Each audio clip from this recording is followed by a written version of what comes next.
and it is time for the regularly scheduled board meeting of the Board of County Commissioners for Suwannee County, Florida.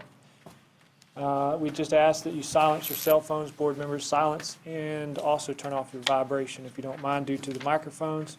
If there's any in the audience that would like to comment during the public comments and concerns section, you'll find a request for that in the foyer area of our chambers here. I please ask that you fill that out, and you can bring that up to myself or Ms. Pennington, and we'll consider it during that portion of the agenda. If you would, please rise. We're going to give our attention to Larry Sessions for the invocation and pledge to the flag. Dear Lord, bless us tonight as we come to you to try to do the business of the county, and make us mindful of all the constituents that we have in the county, and make us mindful of the decisions that we make that affect the county. Dear Lord, pray for those overseas, protecting our country and serving our country. In your name, amen. Amen. I pledge allegiance to the flag of the United States of America and to the republic for which it stands, one nation, under God, indivisible, with liberty and justice for all. Thank you, Commissioner Sessions. We're going to move right into our agenda this evening. On item number 1 is the approval of minutes from our regular board meeting at the time of April 7th, 2015. Board members, are there any changes or corrections that you see necessary in those minutes? Mr. Chairman, I had none. I'll offer a motion of approval. I'll second. Motion to approve by Commissioner Wainwright, seconded by Commissioner Gamble. Is there any further discussion? All in favor say aye. Aye. All opposed, same sign. The consent agenda is where we are now, items 2 through 8. I understand that we were going to pull item number 5 for individual consideration. Is there any other items, gentlemen, that you would like pulled for that purpose? Hearing none, I need a motion for approval for items 2 through 4 and 6 through 8. Motion approved. Second. Motion to approve by Commissioner Fleming, seconded by Commissioner Gamble. Is there any further discussion? All in favor say aye. Aye. All opposed, same sign. We'll now consider item number 5, and I understand Commissioner Wainwright has some comments he'd like to make. Just had a call this morning and just wanted to offer for clarity.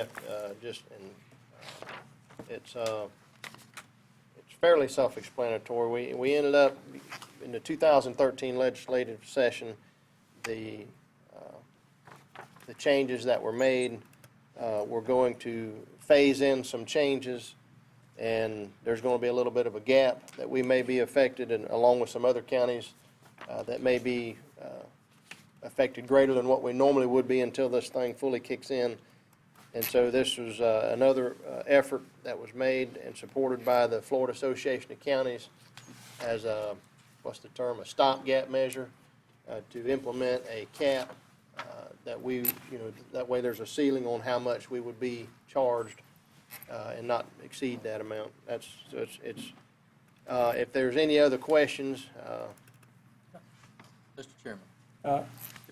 Mr. Harris, sorry. Thank you, Mr. Chairman. I was just going to explain for the public's benefit. Mr. Wainwright is talking about an increase in the county's cost share of providing Medicaid, the amount that we have to pay for that. And with that change that occurred, that the legislature undertook, our increase in next year's budget will be 14.23%. That's just for next year. And that plan is to increase over a 4-year transition period. There are other counties that are paying over 60% increases. Several are paying less than that, but that's pretty significant. So the idea was that we were all lobbying in Tallahassee, and I know those of us that went up there did lobby those legislators we visited with, and we made our appeal to them to support a cap, a 3% annual cap in the Medicaid expense back to the counties. I don't know how that is faring right now in the session, but it certainly would be nice, and it would help us if that occurs. I agree. Thank you, Commissioner Wainwright and Mr. Harris, for those comments. What are the wishes of the board with regard to item number 5? Motion to approve, Mr. Chairman. Second. Motion to approve by Commissioner Wainwright, seconded by Commissioner Fleming. Is there any further discussion? All in favor say aye. Aye. All opposed, same sign. We have 4 time-specific items that we'll hear at 6:30 PM or soon thereafter. We'll move down into commissioner items. I have none on the agenda this evening, but, hold on just a second. No commissioner items. Are there any items that any commissioner would want to add? Hearing none, we'll move back up to constitutional officers' items. Typically, we didn't have any, but I always call to say if there's someone that would like to speak, please come forward. And tonight, when I skipped it, then Mr. Baker needs to say something to the board. So, Mr. Baker, welcome up, the Honorable Barry Baker, Clerk of Courts. If it's all right, Mr. Chairman, I had asked Brandon Fernald from First Federal to come, and that's where that I saw where y'all had placed us on the additional agenda items. But I had told him to be here at 6 and stuff, and I was trying to keep from, since I had told him that, I was trying to hold to that. If that would be okay with the board, at least I could explain it. If we need to go back to it at the end, I'll be willing to do that. But I just didn't know if that way, if you had any comment or questions of him that you could ask. Well, that so possible, if this is your area of the agenda, so you can come up and then you can allow whatever representative to speak that you want, to speak Okay. on your behalf. But you want to move right into the item with regard to the line of credit. Is that correct? It's where I'll explain it, and then if you have any questions for him, you can. And we can ask at Then that time. if we need to readdress it later, we can. Okay, all right, Okay. sounds good. It's where that Mr. Fernald is from First Federal. It's where we currently have a line of credit with them. It was using some of the old hospital funds, and it's where the line of credit is for $3.5 million. Basically, what that is, the purpose of that was to take, and if we were to need to, if we were waiting on grant monies to come in, and it was specific to the Catalyst site, is where that we could use those monies from that line of credit, and then as the grants came in, then those grants would repay that. So all that we would have is the interest on that for the short time that we were having to float the loan, or having to wait until the grant came in. They have asked if we want to extend that line of credit, and it's where I told them I would bring it before the board. It's where their proposal is to continue the 0.35% for the CD, and the loan would be at 2.35%. There would be an administrative fee, as well as a bank counsel fee, and that will be predicated on whether, if the board wants to just do an extension as it is, extending the dates, or if they were wanting to do any modifications, and the fees would be relative to the modifications made. So it's where the line of credit currently terminates on May 7th, and that's the reason we're bringing it to you today. Commissioner Rickleman. So we would not have time, we would need to take action on this tonight in order to put into motion what we need to do in order to extend or change the Correct. terms and conditions of the loan. It would require tonight, if we could have some kind of consent from the commissioners, or a move by the commissioners, because Jimmy will need to work with the bank council in order to try and get this ready for this May 5th meeting. Okay, so the question I have is, if we just do an extension, there will still be the fees associated with it, or only if we change the terms and conditions will there be some fees associated with it? If we do it as an extension, it's the bank administrative fee is $199, and the bank counsel fee would be $1,500. However, if you made modifications, it's where that could raise the amount of the administrative and legal counsel fees. So we're looking at $1,700 effectively to extend the line of credit as is? Correct, as is. Do any other board members have any questions? That's in addition to the loan that we currently have, It's a line of credit, yes. line of credit? Because it is the current one will be ending on May 7th. So it's where that they're just asking if we are wanting to extend that for another 2 years. so it would give you that ability for another 2 years. But what I'm saying was that $1,700 would go, that's extra for doing it. Correct. Yes. Okay? I don't know if you have any questions, Brandon, because it's for that I had asked him in case that he wanted to address the board or anything. I don't know if you have any questions. I have a I don't question. have any I have one question. So Barry, did we fall short of fulfilling this loan, or is this just a line of credit that we just pay every? This is a line of credit, and if we don't use it, it's where that we don't have any interest charges there. Right. It's against the old hospital funds. It's where that they were put up as collateral. Okay. I'm trying to do that. So we don't currently have anything there, and I don't think we've even used this, but it's just there in case that the board were to need it. And like I say, as it is right now, it is specific to grants associated with the catalyst site. Okay, all right, In case that we didn't have the funds to float. all right. Well, I would be interested in extending it for the 2 years. I don't have any further questions, Mr. Baker. Ms. My only question would be, we've gone past the majority of the expenses for the initial phase of the catalyst site. I know that there would be other things, from the railroad standpoint and things like that, and that I'm not certain about, that may be contingent out there that we may need this for. I'd ask Mr. Harris to address that issue. Well, we know that we have a considerable amount of public works projects coming up. Was there any anticipation of using some of these funds to float those along during the time that they were under construction before we could get reimbursed by DOT? Mr. Chairman, Commissioners, you may recall, those that were here when this was begun, it was a mechanism put in place for interim financing until we were reimbursed with grants at the catalyst site. We do still have some significant work to do at the catalyst site. The railroad is one of those significant projects, and then we also have the US 90 turn lanes and modifications that are going to be fairly significant. Those will be large sums of money, and your last meeting we covered the road projects that you're going to need to try and float with gas tax revenues. And I say try, when I use that word, I mean that. I'm not sure that we can do that. So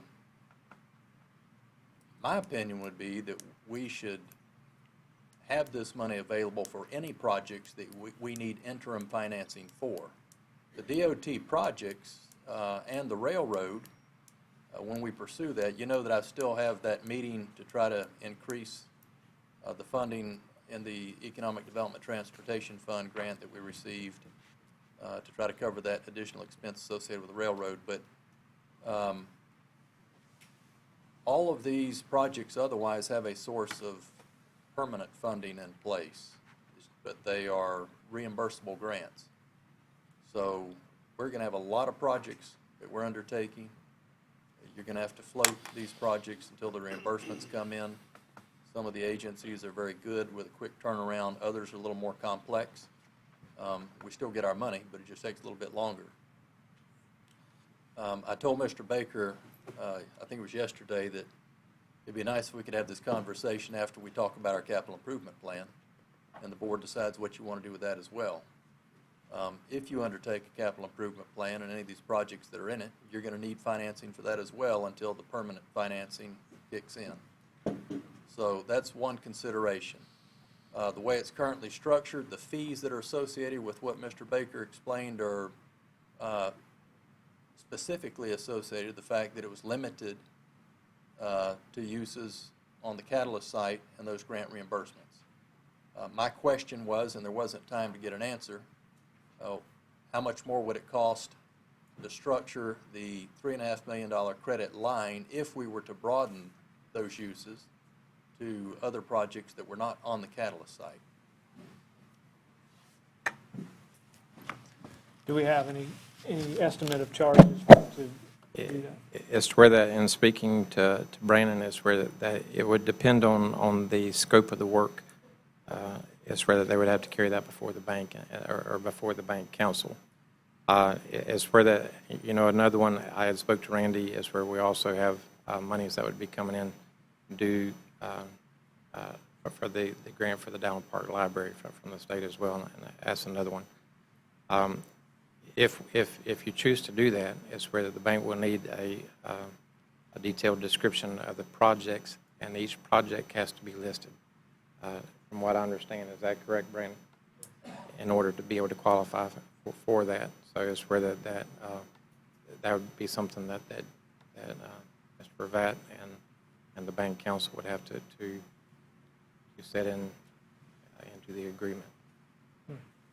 I thought last time we self-limited ourselves to that did. purpose. We did, the We bank wasn't involved with that. We limited it. Right. Now, to go back and expand it, we can go back into the original agreement. That's a lending agreement. It's not something that's going to be costing us on the recording side and all that kind of stuff, those additional fees. But it'd be just the fees for myself and the lawyer to get together, to get the wording right, to make sure that we incorporate the number of projects, at least the scope of the number of projects that would be available for these funds to be used. Otherwise, right now, they're limited. So we just need to expand that language. It should not be that costly. I mean, I just thought that when we did it, we had limited ourselves for those funds, that we really, the bank didn't really. the bank doesn't care how we spend them. We limited them to this purpose. Right. And so if we're going to expand that purpose, then we need to, make a motion and address that and try to address the purposes, that we can do. Now, it's not to be done until the 7th is when it expires. So that if this is something that you want to do, we can go ahead and try to get what the scope is, get the projects done, get the language together, and then have it for, your approval on the 5th. Okay.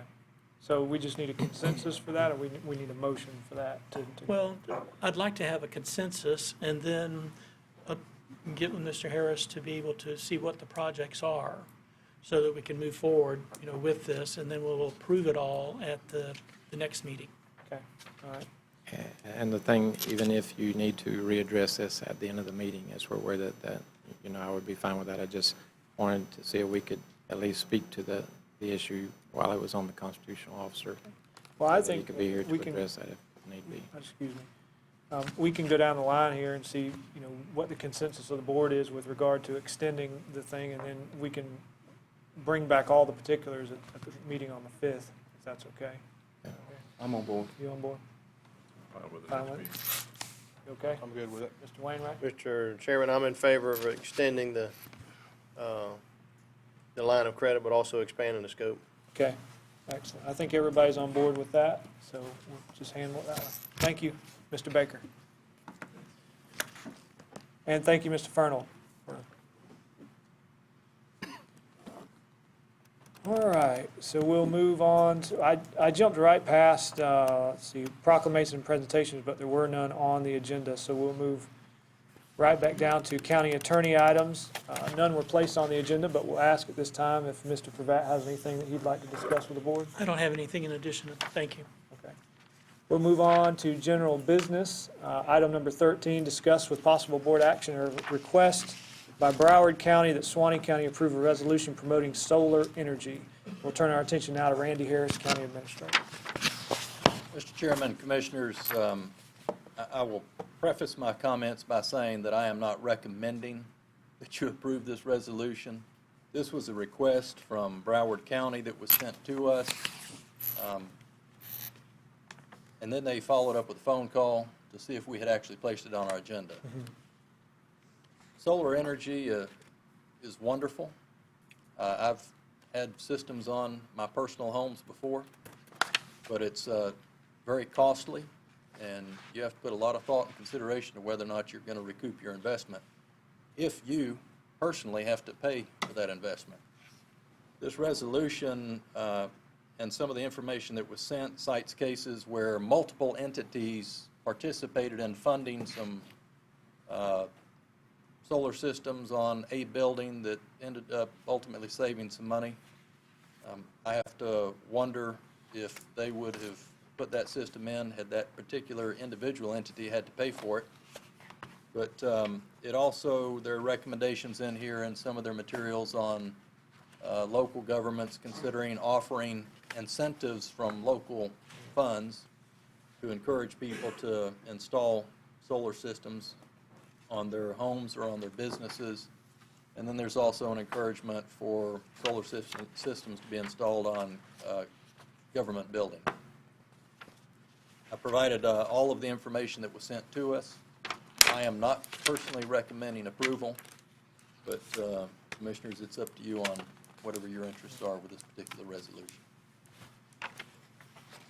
I read through the information, and I too think that the call for funding for this as an alternative source of energy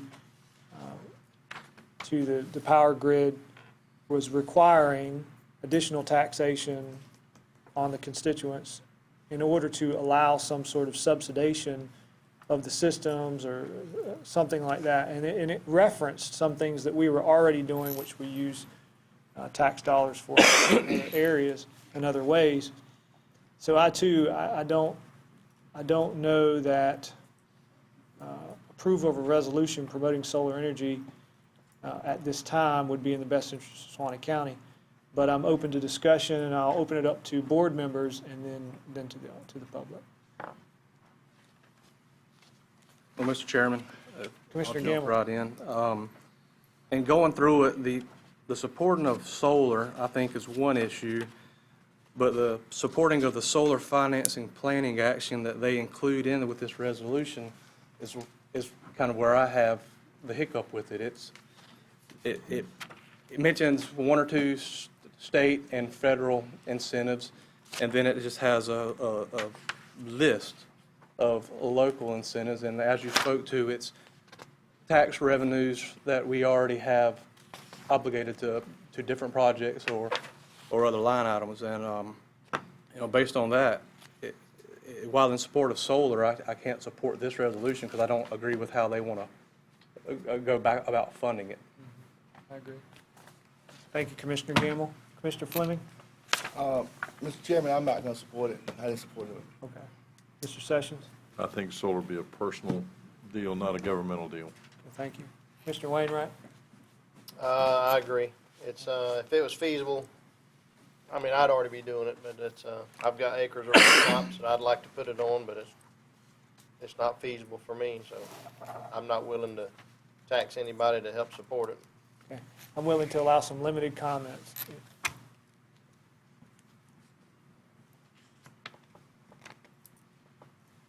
Good evening, gentlemen. It's Deborah Johnson, Suwannee County resident. I really have a question. This is not the Florida PACE program, is it? Okay. No, ma'am. It Not- references the PACE program, but it's not the PACE program. This is a program that was started in a specific county, and they are reaching out to other counties to ask for statewide support in it.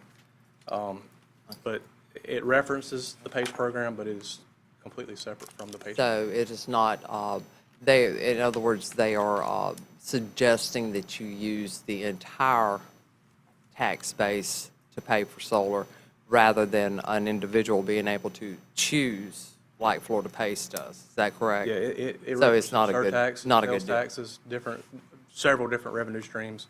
Not like Florida PACE where the individual could say, I No, want PACE, solar. PACE is basically a grant that that you pay back through Through the your assessment taxes. of your property. Right, exactly. That's a choice between you Yes. and your family. This here is Right. just setting a tax up to pay for this program that's going to be spread amongst the entire county. I think I might have to agree with you gentlemen on that. I don't think that's correct.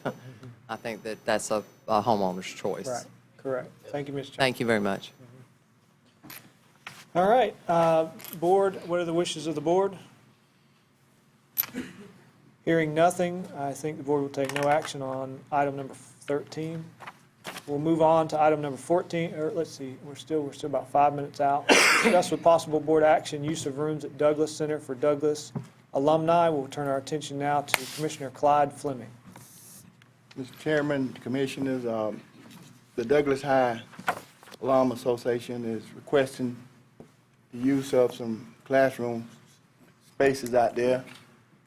Most recently, Commissioner Wainwright, I know he visited that site, and Mr. Harris, myself, and several of the Douglas High Alum Association, and we found a classroom or some room space, office space that was available, that is available, it needs some repairs. But we have some money set aside for repairs that we can use to enhance some things that's needed out there at that site. Okay, Mr. Harris, I don't know whether you want to say anything, if not. okay. Mr. Harris? I have a question. Was it, well, you're probably gonna tell. Was it the wing where the old science rooms were? No, it's the agriculture side, and that old Okay, that's office space. I think that's on the same, at least I thought it was on the same wing. That's what I'm thinking of. Yeah. Mr. Harris? Mr. Chairman, Commissioners, I have toured the facility on many occasions with different groups. I happened to be out there one day with Commissioner Wainwright. We walked several of those rooms as well, and then I know I've been out there on multiple occasions with Commissioner Fleming. But right now, it appears that some of the best rooms that might be considered for this particular purpose would be the old principal's office and a conference room. They're kind of combined there in a small stretch. We've considered the improvements that would need to occur in there. It would need air conditioning, floor covering would have to be replaced, and some paint, some windows repaired, some doors repaired. You have approximately $25,000 that we spoke of recently when the sheriff was returning unused funds, and that has been set aside. There was $25,000 that went toward floor repairs in the gymnasium. There was another $25,000 that was set aside for renovations.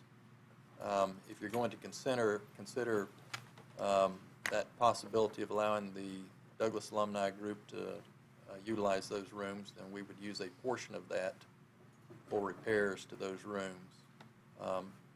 And I know we had a conversation about sweat equity out there as well. And this group has indicated that they're willing to do some work, help strip out the old flooring and whatever else needs to be done if we could provide the dumpsters, which we can handle. So if the board has a desire to allow them to use that, we would have to come back with a lease later, but we could go ahead and, based on the board's actions, get a dumpster out there and allow some cleanup to begin on those specific rooms. Mr. Chairman, I'm off a motion that we allow the use of that facility. I second it. Motion made by Commissioner Fleming, seconded by Commissioner Sessions. Is there any further discussion? Mr. Chairman, Commissioner Wainwright? I'm supportive of the effort, but I think I just feel like I need to say this. I think we need to be careful that as we move forward, we need to realize that this is a special interest group.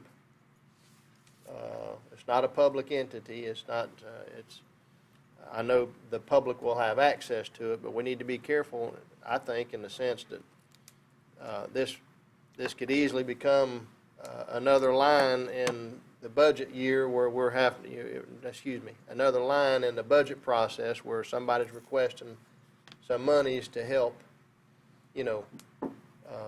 whether it be museum, historical, we can go right those, I'm sorry if those of you folks that are involved with those, but that's a list of stuff that we know comes out that are outside agencies. Mm-hmm. And I just, it could very easily become other interest groups can step up, the other alumni groups, other private interest groups could step up and start wanting some assistance as well. So I only say this is a matter of just caution.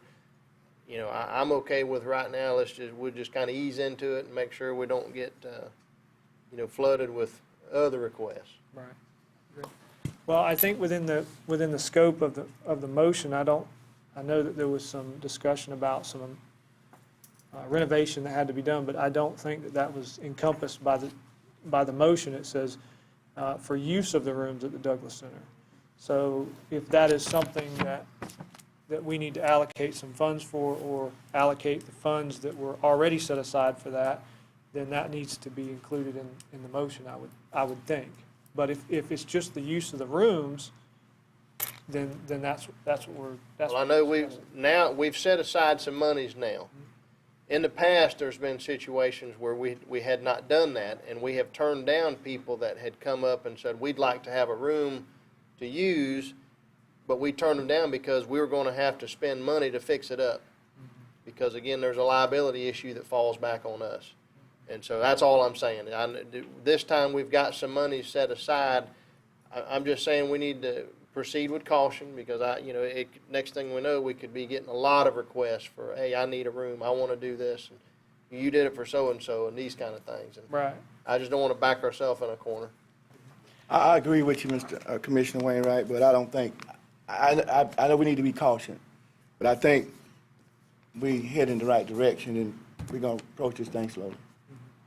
Well, I can appreciate what Commissioner Wainwright is saying, and we don't want to hinder the efforts out there, but there has been a specific amount of money set aside. There is a considerable amount of work that needs to be done. I know that there was a plan put together for renovations out there, restrooms, some other stuff, and the more money that if we do set aside some funds for the renovation of this particular room, then it does set a precedent that, if somebody else comes and they want to use a room, I can understand where Commissioner Wainwright is coming from, and then that just takes away from the whole plan. So I think that it's just a warning, and I don't know that the board has approved any of that money to be used in this motion. But if we are, then we need to include that in the motion. If we're going to do the renovation, we're going to do some limited renovation in that room, then. Well, I'd like to include it into the motion. Okay, you want to include that in your motion? Okay. Commissioner Sessions, you okay with that? Didn't back up, withdraw the motion. You want to do all that over Yeah. again? I'll withdraw my We can do second. it. We can Thank do you. it.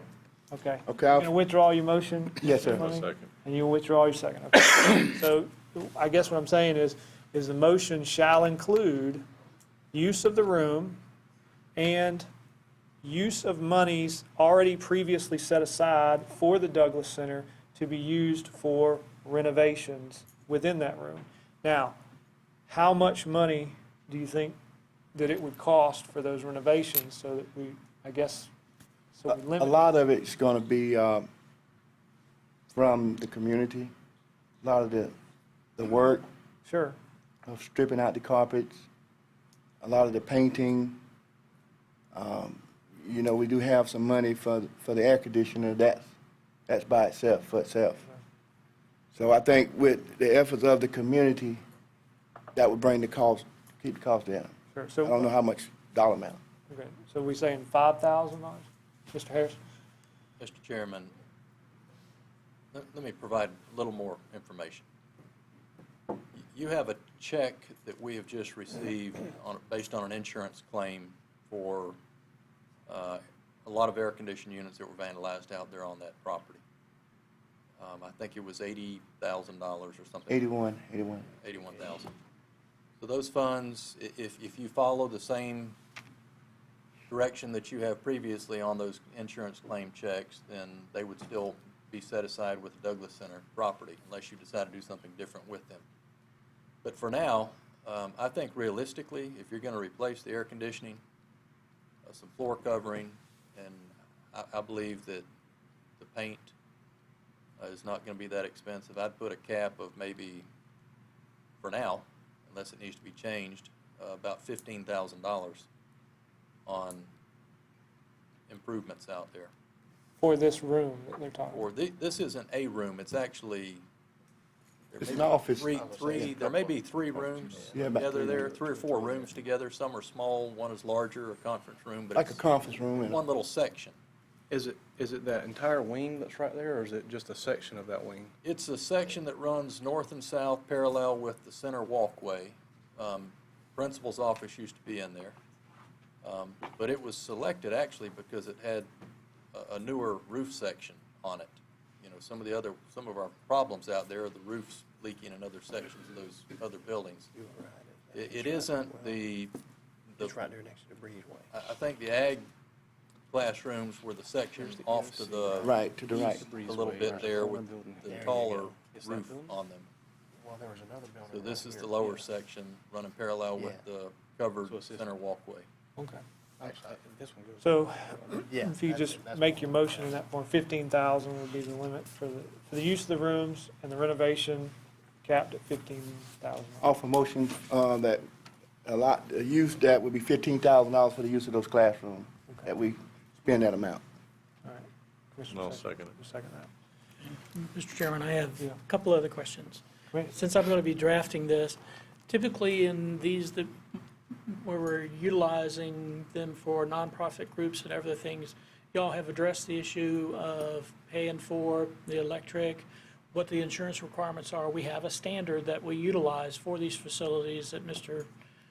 Scott, has been utilizing. Are we going to change any of those particular provisions?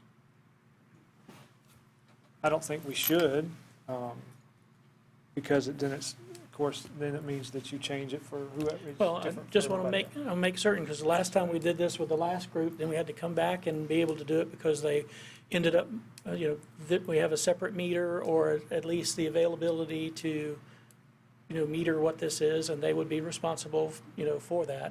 There are certain insurance requirements that, that we have, and I just want to make sure that we're not changing anything by. No, we're not When you're changing. saying use of it, I want to just make sure.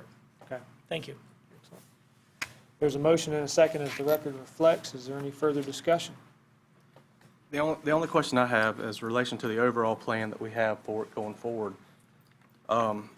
Obviously, the air conditioner and the flooring, the painting, but this building and what we're going to be doing with this 15,000, is this going to be right in line with the renovations that we're going to look at going forward? Or is this, we're renovating it now, but then when we go back in the future, we're going to come back and redo what we're doing now? No. Okay, so this is just kind of a step in that direction? Yes, it is. Just getting there a little earlier? Right. Mr. Chairman. Mr. Harris?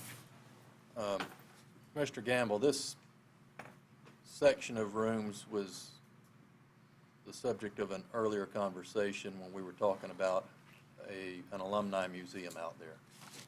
So these rooms, as well as the section that turns back to the east off of that center covered walkway, were all included and considered to be kept. In that plan.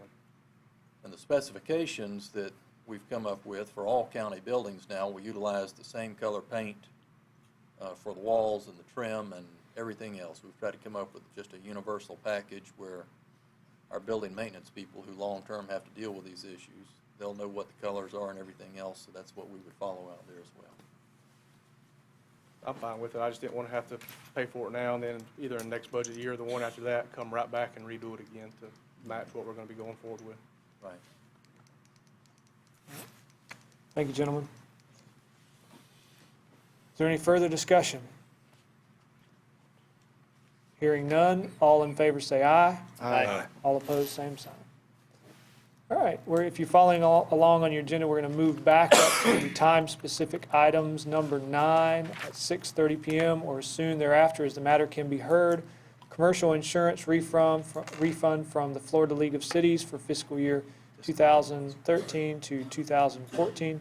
We'll turn our attention now to Lee Harvard with B.W. Helvison and Sons Insurance. Mr. Harvard? Used to be something unusual.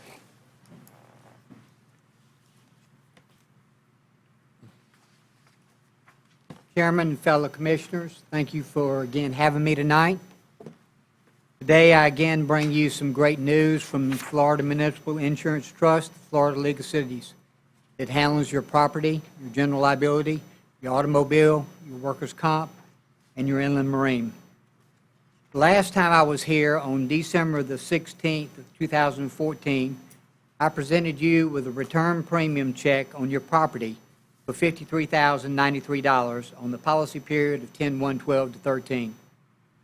As you may or may not know, the premiums for the general liability and workers' compensation coverages on your policy each year are based on estimated payrolls when the policies are originally written. After the expiration date of each policy period, the League then audits your payrolls to obtain the actual payrolls for that previous year. I'm here to inform you that as a result of the audit for the policy period of 10/1/13 to 10/1/14, the actual payrolls were less than originally estimated when the policy was issued. Therefore, I'm happy to advise you that the audit developed a return premium of $66,816. So on behalf of the League and our agency, it is my pleasure to present you with this return premium check, and again, thank you for your continued patronage. And I look forward to working with you and your county staff for many more years to come. Thank you very much. Thank you. Thank you.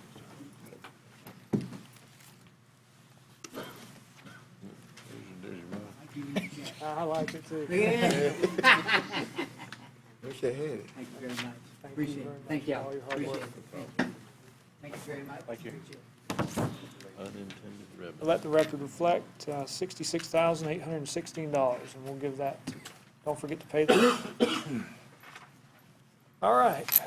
Thank you, Mr. Harvard. Moving on to item number 10 on your agenda at 6:30 PM or as soon as thereafter as the matter can be heard. Consider adoption of resolution approving special permit request number SP-15-04-01 by Sergio Martins, authorized agent for Charles and Billy Phillips for essential service, 300-foot radio tower and associated equipment on property zone agricultural 1. We'll turn our attention over to Ronald Meeks, Planning and Zoning Director. Okay, because this matter involves potential testimony from other people involved, either for or against this, as well as staff, if there's anybody in the audience that anticipates that they will get up and while we're doing it, look at items 10, 11, and 12 on the agenda. If you anticipate that you may get up and have a comment about any of those three, would you please stand to be sworn? All righty, as well as staff? Okay. Do each of you swear or affirm that the testimony you'll give in the proceedings labeled as items 10, 11, and 12 this evening will be the truth, so help you God? I do. All right, thank you very much. Mr. Chairman, board members, the first application that the board has for consideration is a special permit request, falls under our categories of essential services of our land development regulations. The request is to construct a 300-foot guide wire tower and associated equipment on property zoned agricultural 1. As I previously stated, communication towers are listed in section 14.11 of the land development regulations as an essential service. This section requires that the tower be set back at least the height of the tower from the property lines of which the tower is going to be located. The site plan indicates that this requirement will be met or exceeded from the property setbacks. The access for this proposed property is off of County Road 136 East, and the property runs along 136 as well as borders up to Interstate 10. The size of the property is an 89.57 acre parcel. And Mr. Martins has provided our office with a very detailed package that I can say that a lot of communication companies with cellular towers do not even provide us with. He has supplied us with all the engineering, the letters from the FAA, FCC is required for his request. He's present to answer any questions that the board may have in relation to this request. You've also been supplied the proposed resolution if the board chooses to adopt this proposed special permit. And at this time, I will enter the file and associated information into the record. Okay, and I'll note that it's being entered as composite exhibit number 1.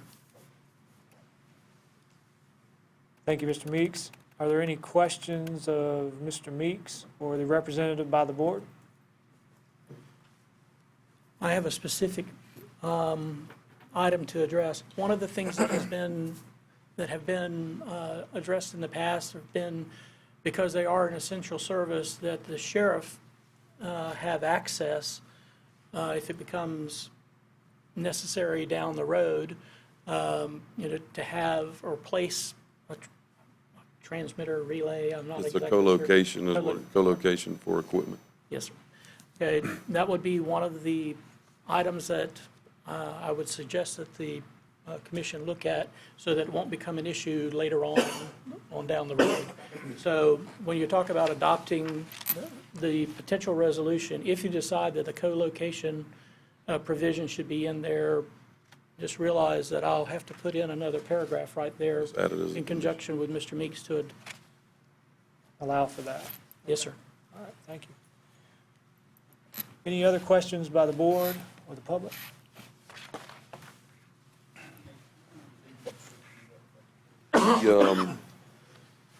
The properties is located in Section 17, Township 2 South, Range 14 East. Mrs. Johnson? It's not a cellular company, it'd be a radio tower. It'd be radio broadcast communication. It could be used for that, but the tower can be used for co-location, so it's not to say that a cellular company cannot co-locate on the tower. It's a 300-foot communication tower. The antenna that is proposed to start with would be FM radio tower. Yes. Where would they put that, in the special permit or the resolution? In the resolution. Okay. So it needs to be included there.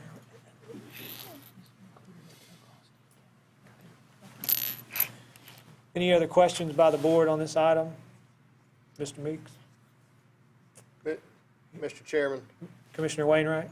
just so I make sure I understand, council requires or recommends, rather that we include an additional paragraph that would allow for co-location? In the resolution, it should be included in the resolution. It should be no cost to the county. Right, it's not in the resolution now, though. Correct. No, sir, not the one that's drafted, that Mr. Meeks had prepared ahead of time. It's been done in the past of situations for emergency communication that the sheriff's office be granted co-location should the need arise on the tower. Okay.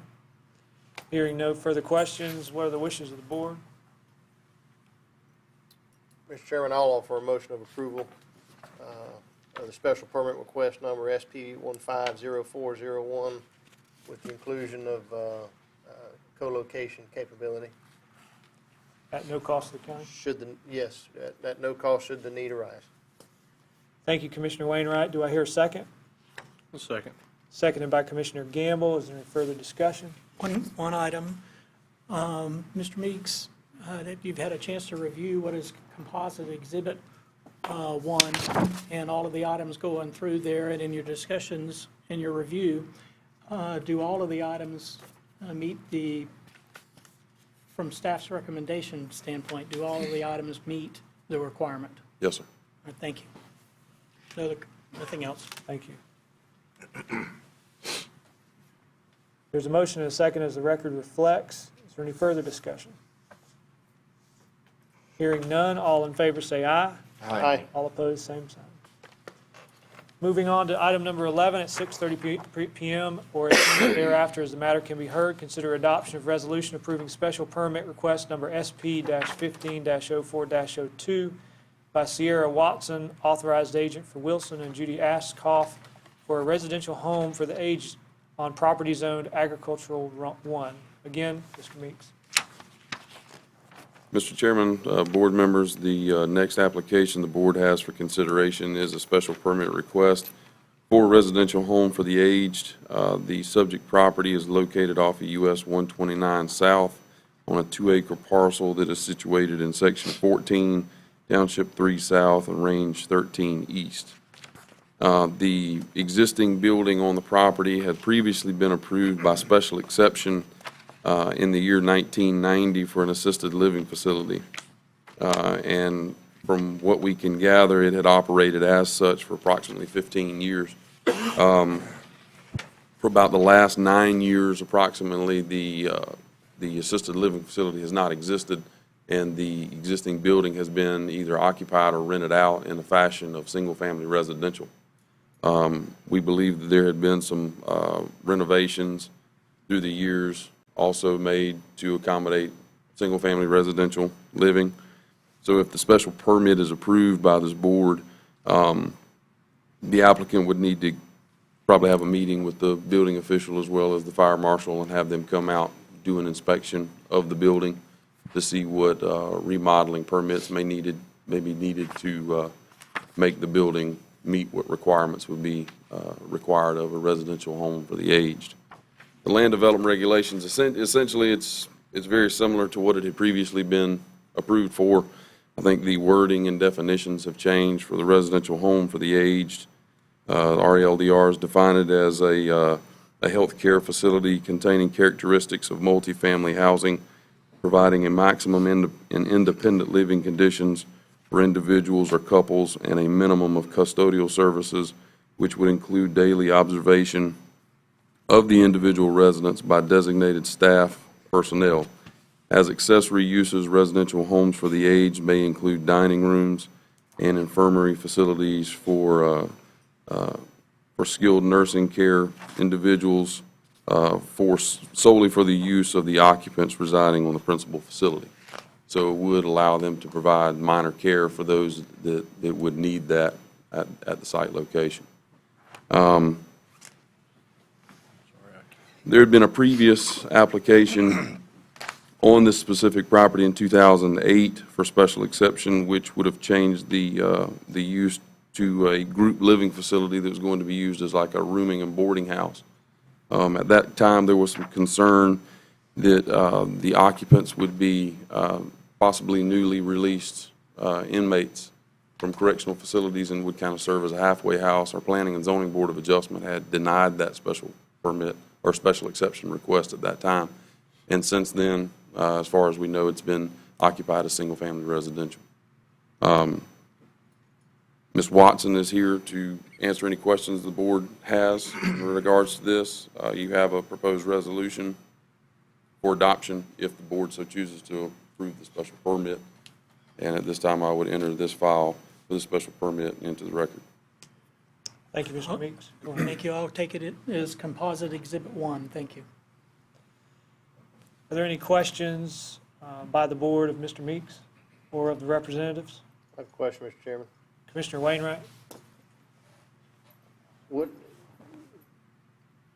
this individual have to have the building inspected no matter what we're saying? I mean. Well, the approval that you would give is land use approval solely. Right. So, I mean, the building has nothing to do with what we're talking about tonight. They're going to have to go through whatever steps they have to meet inspection and all that. That's correct. Okay. Land use approval would be the first step. Any building permits that have to be obtained after that would solely be separate. Well, I'm only asking because the way you were commenting earlier, it made me think that there was something else that I'm missing here. Okay. Sometimes it can be misconstrued that if someone gets land use approval, it may exempt them from obtaining any necessary permits from local level or state level if they're required. Mr. Chairman, I have a question too. Commissioner Sessions? Mr. Meeks, is there a minimum amount of acreage that's used for this purpose? I mean, is there a minimum allowed? Not in our land use regulations. There's not a minimum size requirement for that. Okay. Any further questions of the board? I have another question here. Mr. Attorney? Thank you. Mr. Meeks, in your review and staff's review of the application and the documentation that's been submitted as composite exhibit 1, does staff have a recommendation as to whether or not this particular application meets all of the requirements for section 4.4.5? It appears to meet the requirements. Thank you. Are there any further questions of Mr. Meeks? What are the wishes of the board? Mr. Chairman, would you have Say it again. public comment on this item? I think possible. Well, we can. I mean, it doesn't say it's a public hearing. It says adoption of the No, resolution. this part of it, you have to open it Are up. there any comments by the public? Mrs. Johnson?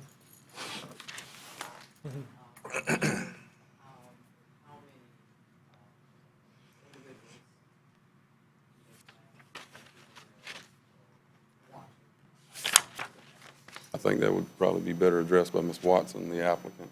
on the number of individuals. Okay, before you speak, Ms. Watson, were you sworn earlier?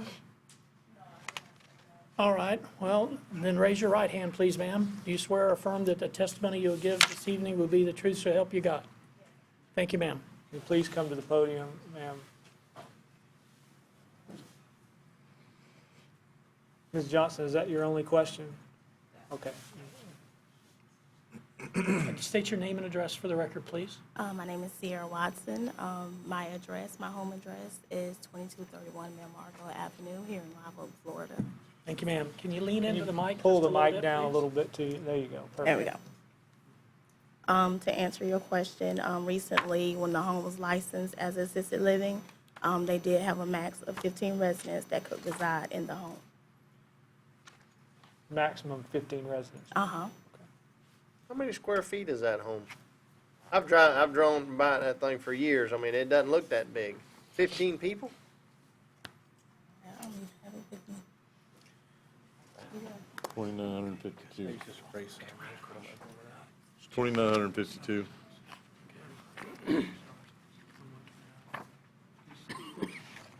It's right here on.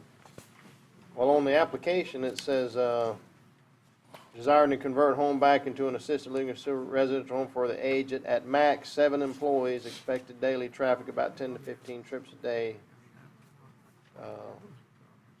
So in addition to 7 employees, we could have as many as 15 people living there as well. Yes, sir. Okay.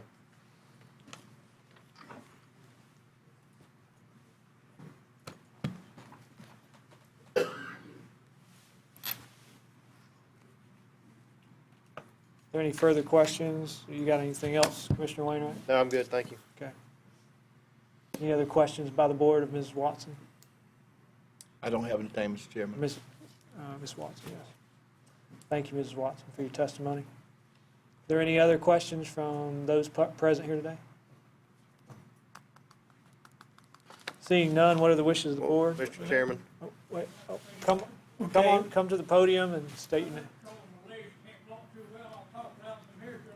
All righty, but if first, you also did not stand before, so if you would, raise your right hand, please, sir. Do you swear or affirm the testimony you give this evening will be the truth, so help you God? Thank you, sir. Now state your name and address loudly as you can, please. Dan Lewis, 12632, US 129, next door to this property. Thank you, sir. My concern about this property is it's an old furniture warehouse building that's converted to a warehouse for old people. It's been there a long time, and it's in a low spot. It flooded the last floods we had, they had several feet of water in the building. And I'm concerned about the sanitary conditions of this many people, and that many septic tanks on a small piece of property. I think they've got 3 residents on the place now, which I think is probably illegal. But, I'm very concerned about it. In our neighborhood, we've lived there now for nearly 50 years. It's all a single family area. I just don't think we need a commercial enterprise in that area. All right. Thank you, Mr. I approved it 15 years, 20 years ago when Mr. Ford, they didn't meet regulations, why it was closed the last time, because the building didn't pass regulations and had to shut it down. I don't think it's proper facility for that neighborhood. Thank you. Thank you, Mr. Lewis. Does any representative want to speak to that? Ms. Watson? You can come to the come back to the podium, please, ma'am.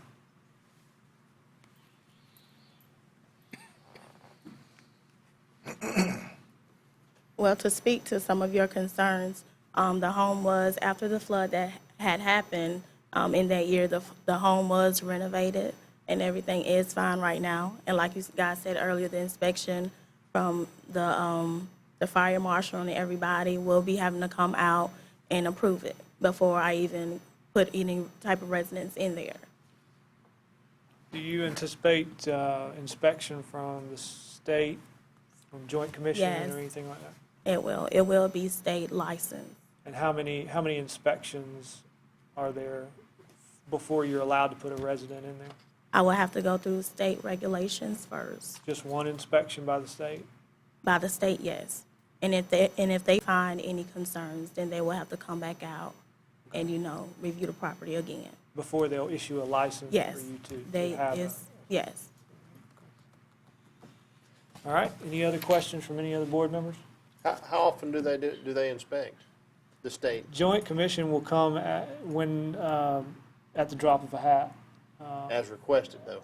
It could be requested, could be at any time. But typically, sometimes they give you notice a little bit, but typically it's just a drop-in visit. Okay. There's no set schedule. But, Commissioner Sessions? let me make a comment, but to get started, you have to have an initial inspection. Yes, If the land use is approved, then you have to have initial inspection to get Yes. cranked up. everything has to be, How many people would be employed at this place? If, no more than 10. no more than 10. Because it'll be assisted living. There will be 24/7 care around the clock, making sure that all the residents are cared for. Okay. Any further questions? You said that only 15 residents will be there? 15? It was up to 15. It was licensed last time. It was up to 15, so I would assume it'll be the same because nothing really changed. Okay. Thank you, Mrs. Watson. Thank you. Mr. Ward, you're going to come up. You got what you got. Okay. Sure, go ahead. Yeah, you got to do it. You swear or affirm the testimony you give this evening be the truth, so help you God. All right, and state your name loudly for the record. Is this the same property a few years ago applied for the home for the newly released male sex offender? Is there any of that planned for this time?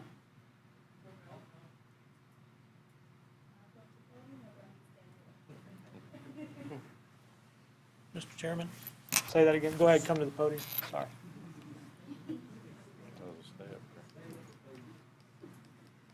All righty, to answer your question, the home before was trying to get a permit to use it as a home for inmates just coming out, and I can assure you that this is not happening this time.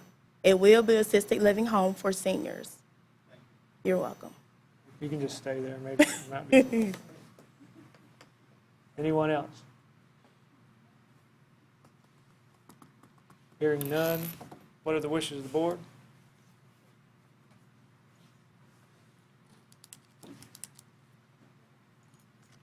Mr. Chairman, I'll offer a motion of approval for special permit request number SP 150402. Motion by Commissioner Wainwright. Do I hear a second? I'll second it. Seconded by Commissioner Sessions. Is there any further discussion? Hearing none, all in favor say aye. Aye. All opposed, same sign. Thank you, Ms. Wong. Thank Moving on to item number 12, at 6:30 PM or as soon as thereafter as the matter can be heard, hold first of two public hearings to consider adoption of application LDR-15-01 regarding an amendment to the text of the land development regulations by adding to the Agricultural 1, Agricultural 2 zoning district list of special permits the storage or overnight parking of semi-tractor trailers, trucks, or other vehicle that is in excess of 1 ton capacity, which is used as part of a commercial industrial enterprise when located within a residential subdivision. I'd like to, at this time, open the public hearing, and we'll give our attention now to Ronald Meeks. Mr. Chairman, board members, this, as the title says, would be the first of two public hearings in regards to adoption of this language. It would add the proposed language to the available special permit list in the Agricultural 1 and Agricultural 2 zoning districts. Doesn't require any action of the board at this time. The application did go before Planning and Zoning Board at our last month's meeting. The recommendation from the Planning and Zoning Board was not to adopt the language that was proposed. So we will bring this back to the board with a ordinance that the board can either adopt or choose not to adopt. Thank you, Mr. Meeks. Is there any board member that has any questions of Mr. Meeks at this time? I have a question, Mr. Chairman. Commissioner Wainwright? Mr. Meeks, in the statement the very last sentence, actually the very last line, what we have on our agenda here, when located within a residential subdivision, does that mean that we are not going to exclude any residential subdivisions? It's any residential subdivision. That would be the case. If the use was intended to be conducted on a lot that is located within a platted subdivision, then that use could potentially be part of a special permit request. Okay, could this be, I'm just gonna throw a scenario out, okay? Seeing it's agriculture, would you consider somebody parking, a pine straw trailer and starting a yard there? I mean, it's gonna be sitting there overnight possibly and be going the next day. I mean, is that, so we can have a truck yard in a residential area? This language right here would basically pertain to any of those vehicles that meet the definition. Right. Currently, we already have a definition in the land development regulations for a trucking terminal, and it deals with 3 or more. At the time the commission had adopted that language, they didn't want to mess with the 1 or 2 trucks, possibly with a mother or a husband and wife driver operation that park their trucks at their home. Okay, I want to make sure that we don't get in a situation where we've got a subdivision and somebody wants to roll in there, and next thing we know, we got 30 or 40 semi-trailers parked there overnight. In reality, when you look at this language would only apply to 1 or 2, because the definition for a trucking terminal kicks in when we have 3 or more. Okay, that's all the questions I have tonight. Thank you, Commissioner Wainwright. Are there any further questions by the board? Hearing none, are there any questions from the public? I got 2 people, and I saw Tim's hand, Mr. Alcorn's hand go up first, and then we'll get you, Mr. Hancock. Come on up.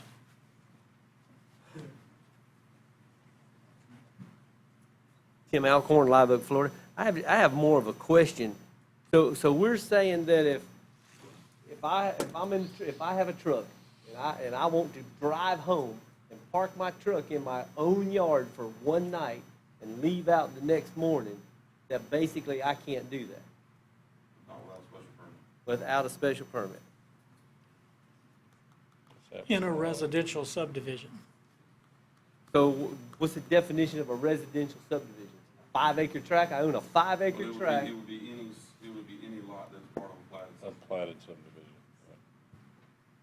If it's a meets and bounds described property within the agricultural district, it does not apply. What was the planning and zoning's reason for denying it? I mean, what kind of criteria did they use? I don't think we should have a trucking terminal, but if I'm coming off the road and I want to stop in for one night Well, and climb in my own bed and get up the next morning and leave out, guys, well, that's what I wanted to make sure we I'm weren't. a 5-acre tract off Yeah, a brand new road. if it's a terminal, or we're talking about a bunch of trucks, that's one thing. Yeah, Just, one truck, The Planning and Zoning Board basically said that based on the language, that it would just, this amendment would be limited to 1 or 2 trucks because there's a separate requirement for trucking terminals. And basically that it could interfere with drivers just earning a living. The application for special permit does not guarantee an approval. And they basically had stated that in a lot of residential subdivisions, homeowner associations exist, and these individuals, if they have covenants and restrictions that would prohibit that those homeowner associations could pursue civil enforcement of their deed restrictions and covenants. but not against the county, against the individual. Right. So why can't we allow one truck for only, it can't stay there more than? Well, right now, we do allow 2 trucks to be parked. It doesn't specify whether it's in a subdivision or not. This language would require that if you are located within a platted subdivision and we have 1 or 2, That you couldn't do. it would require a special permit. It would just not be an allowable use without any I approval. misunderstood this. So did I. So right now, it's allowable. Yes. And if we adopt this, then it's not allowed. It would not be listed as a permitted use. It would be a special permit that would Yeah, have to special be, it permit. would be an application Okay, process I before the board. misunderstood. The key is a platted subdivision. Mr. Hancock?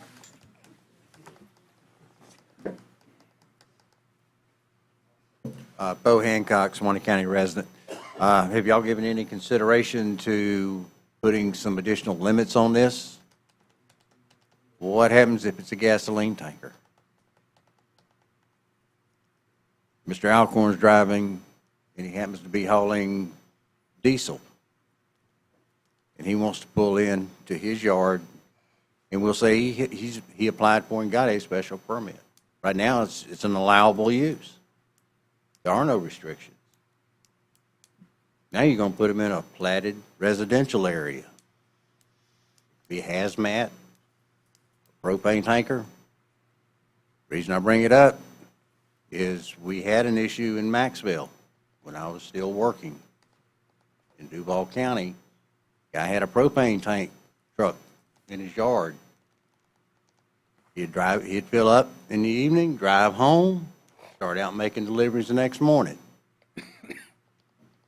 Well, on a Saturday afternoon, they went somewhere, truck sitting there, we had a wood fire. This is in a rural area. You know what the evacuation zone is? If you've got a hazard of that nature that you have to evacuate. I know, we went about a mile evacuating people. And we couldn't be fighting the fire while we're evacuating, trying to get people out. Plus, there's a water problem. So that's something I think you need to put some additional caveats in there. You will. Thank you. Thank you, Mr. Hancock. Any further comments from the public? Please come to the podium. Yes, sir. Mr. Grantham. This might be a record.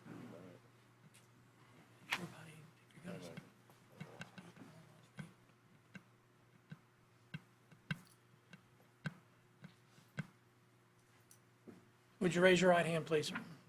You swear or affirm the testimony you'll give this evening before the commission will be the truth, so help you God? So help me God. Thank you. My State your name is and Wiley address. Grantham. I'm a local resident. I'm from here. I lived a long time in Broward County. And I can remember when I moved into a large city, there was cows there, horses there, and it was a city in the country. By the time I left there, it was 100,000 more people there than when we started. Bottom line was they changed one little step at a time to the point to where I couldn't come home in my half-ton pickup truck, park in my driveway unless I put a tarp over it, cover up my signs. Problem with making restrictions that don't have anything to do with public safety, because I happen to agree with Mr. Hancock, there are some vehicles that do not belong in residential neighborhoods. I don't think a load of dynamite should be parked there either, but you know, we're talking about special cases. The point I'm making here is there's either going to have to grandfather some people in that moved here thinking that they were moving into an area that was agricultural, if this was zoned agricultural, and you come in and you plat some of these areas. Some of these areas are platted, and there's no houses there, but they're platted. But a man comes in and buys a lot, and he just so happens to drive a truck or has a 2-ton truck that he uses in his business. To deny him the ability to park in his own driveway is not something I can see happening here that would make anybody happy over the long run. I mean, you put restrictions. Pretty soon you get a guy feels like you got him around the neck. I just came back here and I like the way things are here. A lot of people just get along, and we don't over-restrict, whether it's your business or a guy driving a pest control truck parking in his driveway. He might be a 1.5 ton truck with a sprayer on the back. You're going to tell me he can't park in his own driveway because that, without going before you guys and having to do a special exception each time. I mean, I understand case by case, but this is just not something that I would be for, to restrict somebody from parking whatever they have in their neighborhood. And I think there should be limits as to the size of the lots. Because just like it was already mentioned, we have 5-acre lots here. Those are platted residential areas. 5 acres is a pretty good size. I know people that drive a 1-ton truck, that's all they live on is 5 acres. Because they're pulling a cow trailer or they're pulling a show trailer. You know, just how far we're going to slide down that road before we're going to make people really start to resist this. That's all I got to say. Just want some thought going into this. I appreciate my 2 minutes. Thank you, Mr. Grant. Mr. Ward? You can walk now.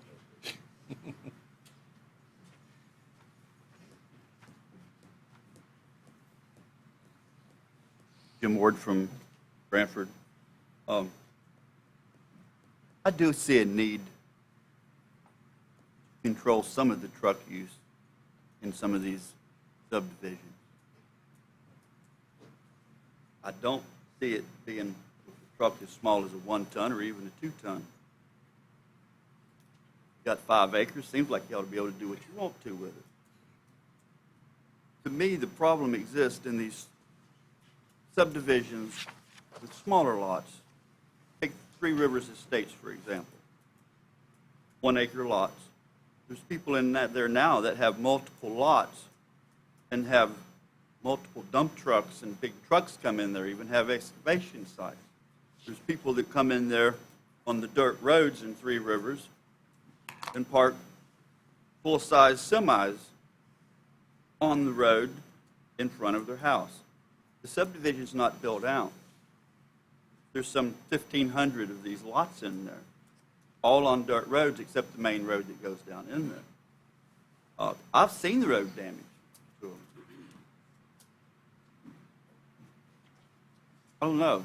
It seems like there needs to be something. If this special permit would do it, you don't have to grant it, but they need to apply.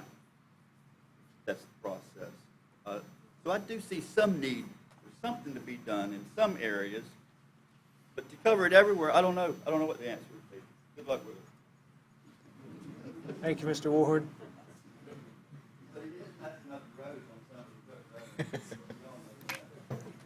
the roads. Got another shot at I it. think my comments will be that when we get into limiting what can occur in residential subdivisions, it seems like we're overlooking some big issue when we get into trying to regulate what does and does not happen within residential subdivision. A big issue is that there are some subdivisions that people have come up and bought lots in and built houses that were specifically supposed to have homes only, and then some mobile homes moved in and things like that. So it seems like we're delving into an area of regulation that we may need to give some more thought to, and give thought to some other things if this is what we're going to do to technically preserve value for people who otherwise would have a neighbor that would park semi-tractor trailers and run a business out of their subdivision lot. So I think that there's a bigger issue here that we need to discuss, and I'm glad this is the first of 2 public hearings, and we've got some input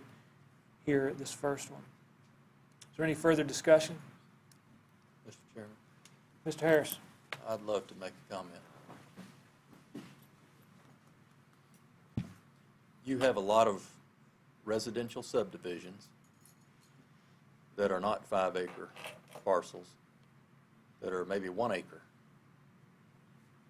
And you have people in nice residential homes, and someone moves in, buys one of those homes because someone sold it to them, and now wants to park their semi-trailer with a refrigerated unit running 24/7 for 3 days until they get back into it next Monday or Tuesday and get back on the road.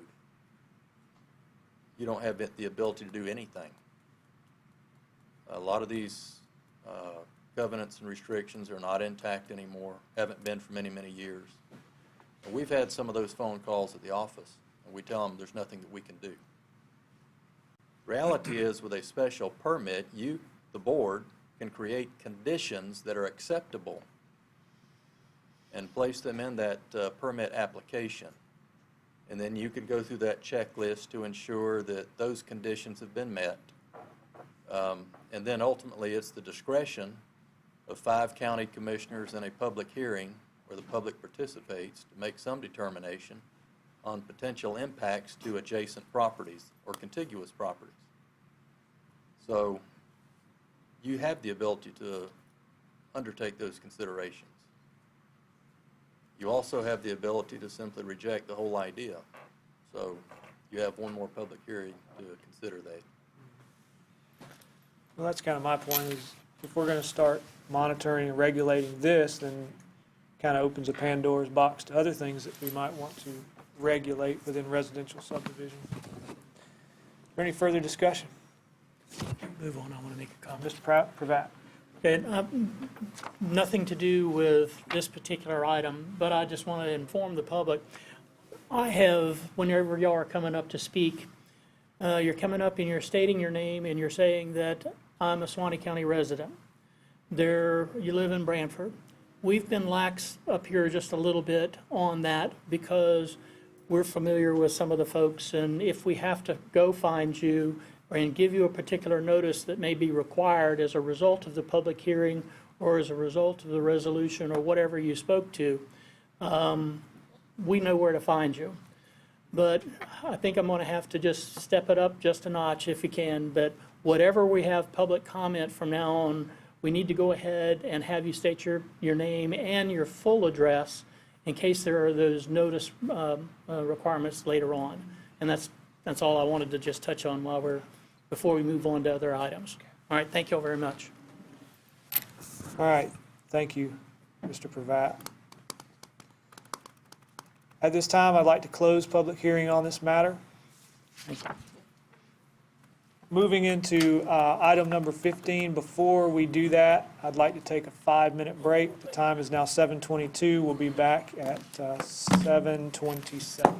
7:27. We'll call this meeting back to order. Item number 15 on your agenda. If you're following along this evening. Discuss with possible board action capital improvement plan. We'll turn our attention over to the county administrator, Randy Harris. Mr. Chairman, Commissioners, you've had this item in your packets. There's quite a bit of reading. I hope you've had an opportunity to take a look at it. On the very front page, it says draft. And the reason clearly for that is that I don't have any idea if the board might want to consider adopting any part of this plan, none of the plan, all of the plan.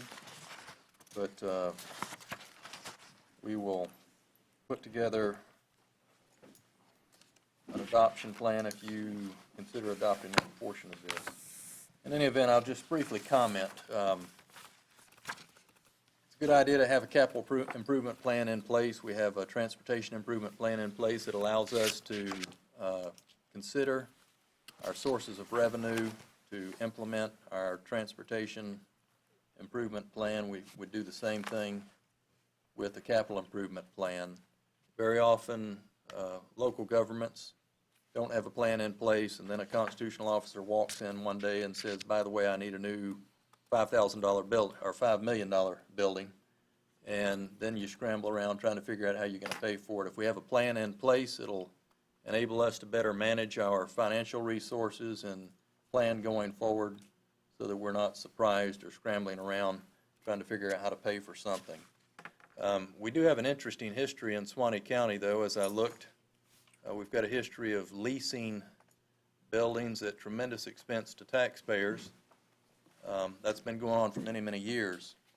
It's a good idea if you believe that the need or the office that you place in that building that's being leased, if you believe they're going to be around for an extended period of time, it'd be a good idea to build and own a building so that you're not subjecting taxpayers to ever-increasing lease payments that are typically written into lease agreements.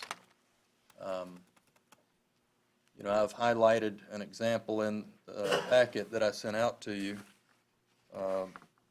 regarding the current building that's being used by the state attorney's office.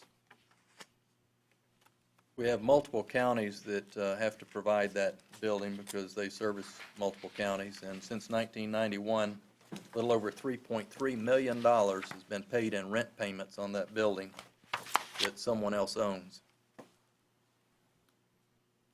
There were other buildings within Suwannee County that had been leased for many, many years. There's one particular I'm thinking of, and then after leasing it for many years, the county finally purchased it and paid a great deal of money for it. That's just north of downtown. The public defender is also in a lease right now that's costing taxpayers about $50,000 a year. So if you want to consider curtailing that exercise, this is an opportunity, and it's literally an opportunity because of an expiration that's going to occur in December of 2016 on the current lease at the state attorney's office, or in that building that's being used by the state attorney. What I did in the packet, Commissioners, was identified some other projects. The Dowling Park Library is included in this packet because the board had already taken action on the Dowling Park Library. I've included the Douglas Center because some funds were set aside for improvements at the Douglas Center, and you know that there's a committee that has been meeting to discuss those improvements and changes. I also included in this packet information on the Nettie Baisden School right next door. The capital improvement plan is intended to be evaluated at least on an annual basis because needs can change over time, and it's a good idea to consider those changes. It's the county commission's responsibility, and I'm sure that you're aware of this, but some members of the public may not be. It's the county commission's responsibility to provide buildings for all of the constitutional officers elected within the county. I don't want to leave anyone out, but that includes the supervisor of elections, the tax collector, the property appraiser, the sheriff. You also have a responsibility, the county commissions do, to participate in providing buildings for other elected officials. You've got your state attorney, and I had mentioned that there are multiple counties paying into the rent for that facility. So these are expenses that you have regardless. What I had done in this capital improvement plan was outlined a consideration that really, again, was predicated on the fact that the current lease will expire in December of 2016 on the building that the state attorney is currently operating in. Let me share some facts about that lease. They currently pay $16.50 per square foot for that leased space. They have a little over 13,000 square feet. So each year it's costing the counties $215,787 to provide that building. And that doesn't include the utilities. That's an additional roughly $30,000 on top of that payment. In that lease, there was a provision made where there's an automatic escalator provision that adds 50 cents per square foot each year that lease has been in place. So next year it'll go up to $17 per square foot. And by most accounts, that's pretty high. That's a very expensive lease. In your packet, I had outlined a scenario where the county could actually build a facility and reduce the amount per square foot charged to each of the counties that are currently paying in. And over a 15-year period, have the building paid for simply by using the fees that counties are already paying at a reduced rate. However, I dropped it to $13.50 a square foot and gave you figures that show how much that would generate, and I used a proposed loan amount, which could vary depending on what the board wants to ultimately decide on. But I created a scenario and I outlined it and gave you a schedule that shows interest rates and principal amounts that you've got in your packet. 2, 3. There's 7 counties that currently pay into that lease on that particular building. But you also recognize that in the proposal that I had outlined, even at the reduced rate, a loan, as illustrated in this packet, could be paid for by the payments coming in from the other counties, but also provide sufficient revenue to pay for a piece of property that could be a campus for buildings, for other county offices over time into the future, and you've talked about a campus before. So I incorporated that into the plan, and also included a new facility for the supervisor of elections in here. This plan calls for removing the Nettie Basin School. I don't know how many of you have walked in that thing over the last few years, but there's mold on every one of the walls in that facility. It's just a nasty mess, and it's unfortunate. I think many years ago, if that building had been kept up, it might have been more cost-effective potentially to just consider some renovations. But at this point, it would be terribly expensive, because with renovations of that magnitude, you have to pay the cost to tear things out in order to pay the cost to put things in. And it would be a huge expense. Right now, it's a huge liability. It's a mess if you've walked through it. There are several constitutional officers and other county departments that are storing materials in there, and it's very apparent that some of the materials that were initially perhaps planned to be stored there have simply been placed there permanently.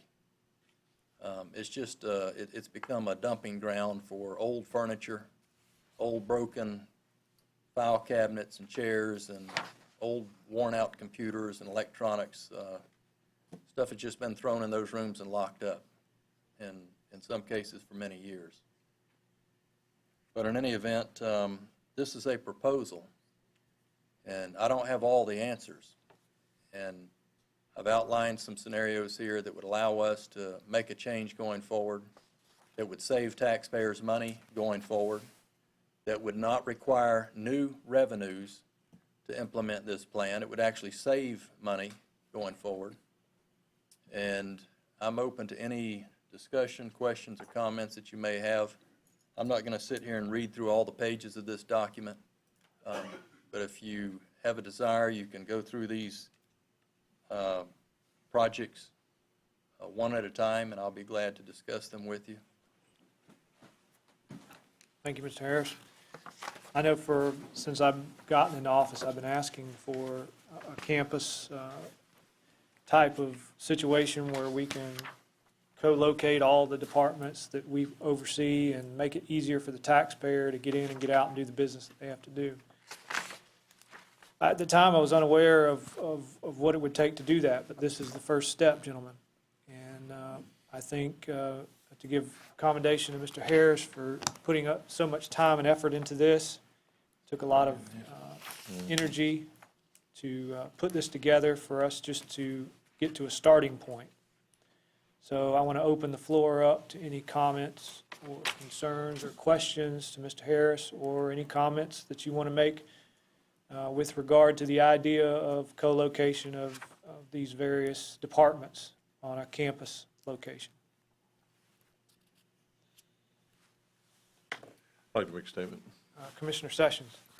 In anything you do, you need to have a plan. You may have to change the plan at times to refigure things as different things come up, but you have to have a starting point.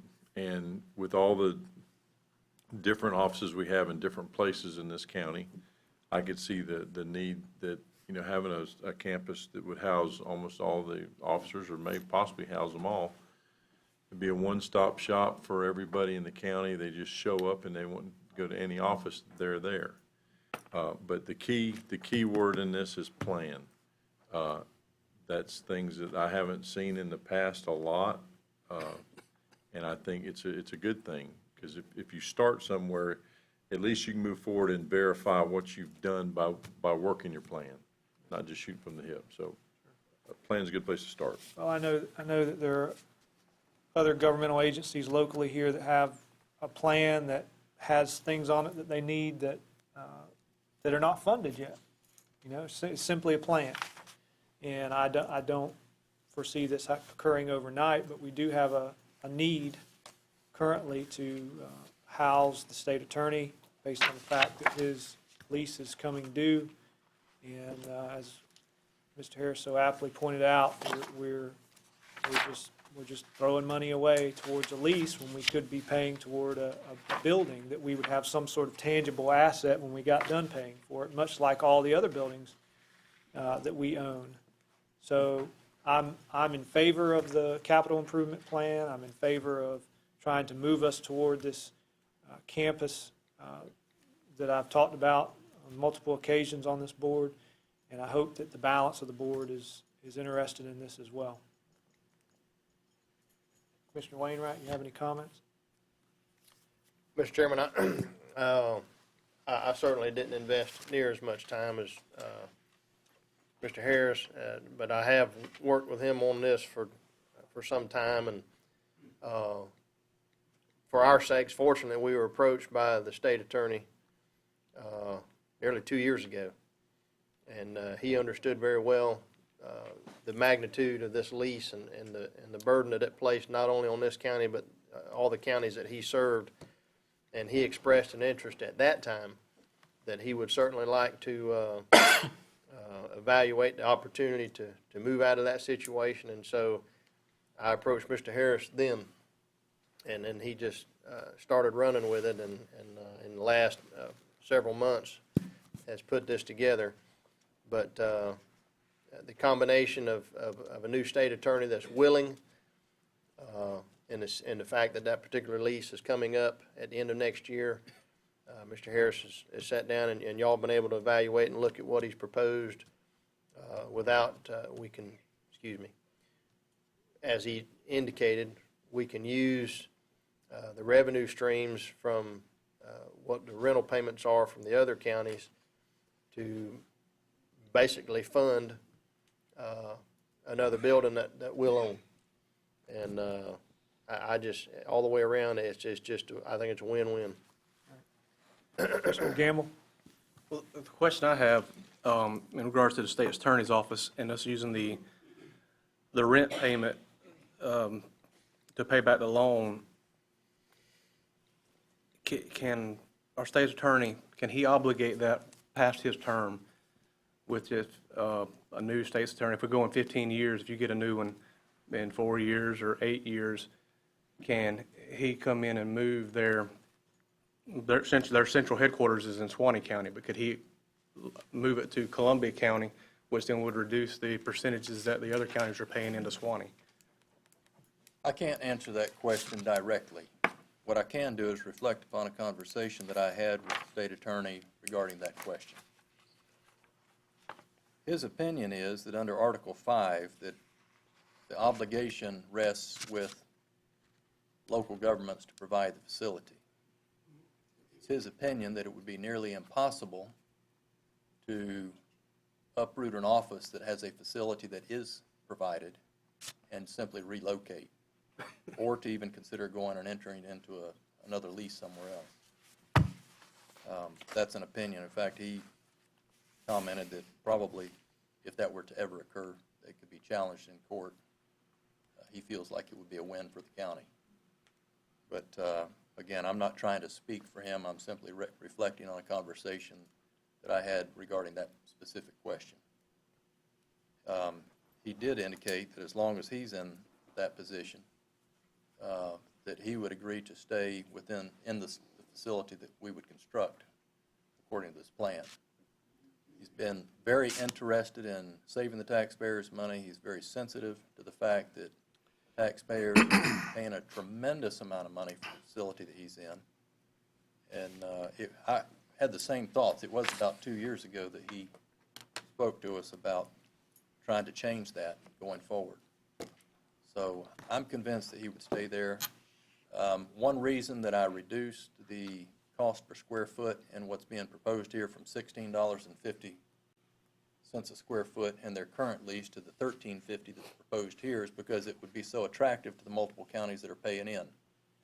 It's a direct and immediate savings to them, But more importantly, it doesn't have an escalator provision in it like most commercial leases would.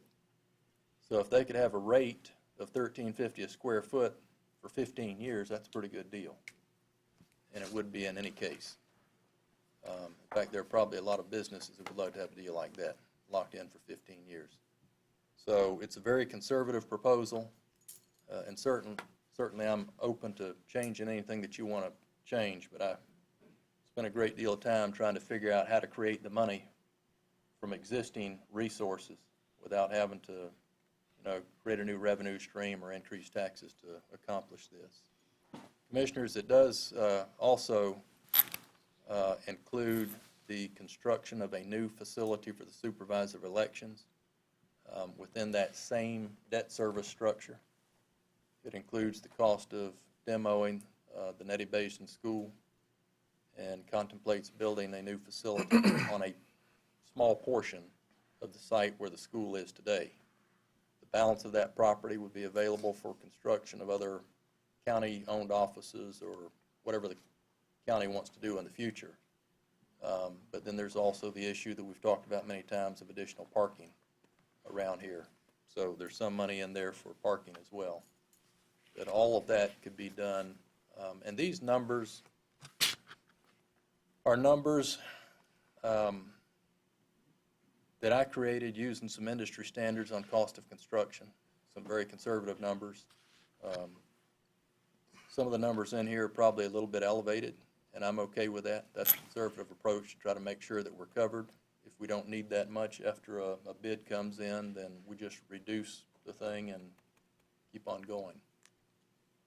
But I felt it was a good place to start. In fact, if the board considers an RFP, a request for proposals from banks for this purpose, I've listed some of those items that would have to be discussed on the page as well. But if we get a very favorable interest rate that lowers considerably that annual debt service, we could certainly consider lowering the principal amount as well.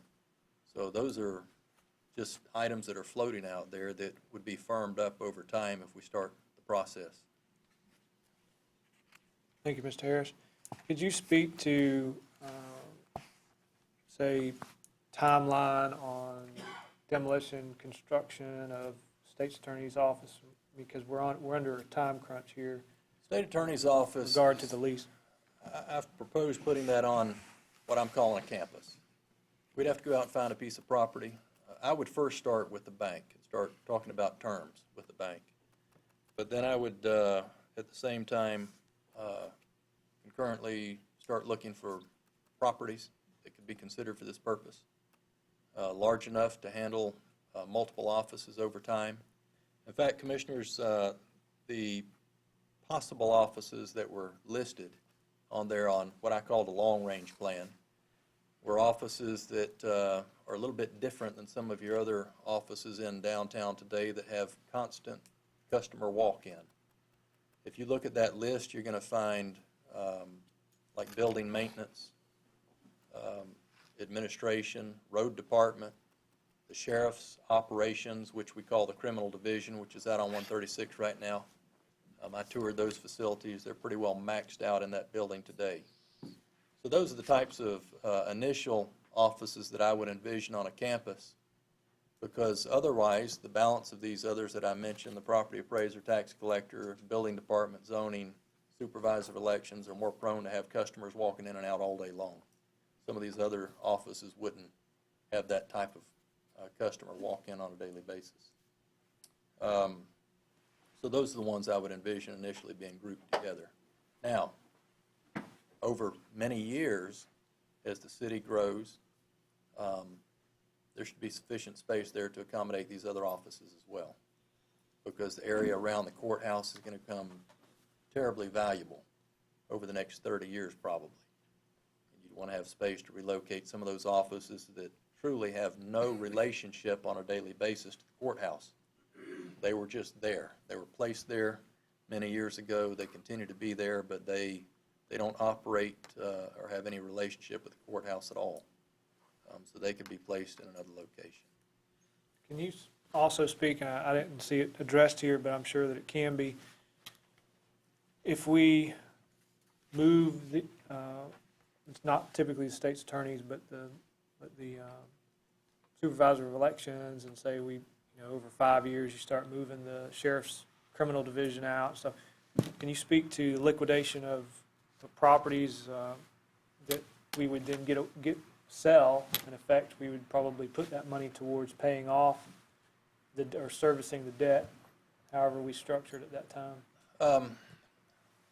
Let me go back and speak more clearly first to the state attorney timeline question that you spoke of. Yeah. But I didn't finish that. I wanted to tell you that I would envision being completely finished with this building before the expiration of his lease, which is December of 2016, which means getting a loan in place, securing a piece of property, having plans put together and bid out in sufficient time for construction. Is it doable? Absolutely, it's doable. If we don't drag our feet, if we get good responses back from lenders, then we should be able to move on this and get it done. I don't have any concerns there, but we can't drag our feet doing it. We need to go ahead and make some decisions near term so that we start those pieces rolling forward.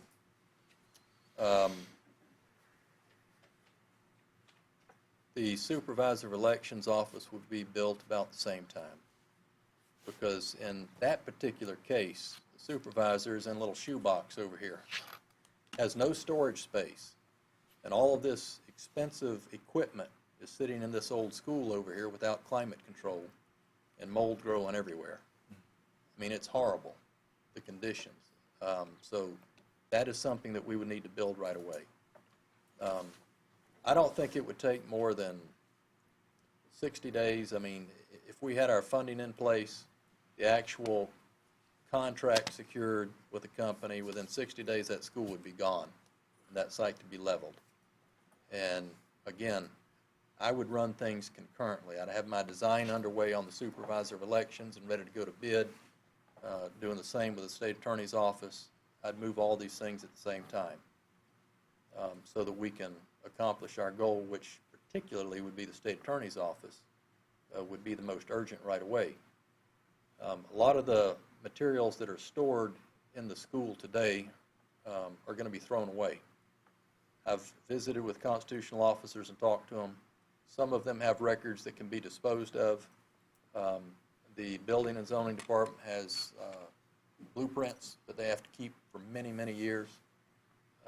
Because administration moved out of that upstairs building over there where we were out to the airport, we could store a lot of those materials in a climate-controlled area and move them upstairs, at least on an interim basis, so we could clear out the school and move other items out of there into other locations.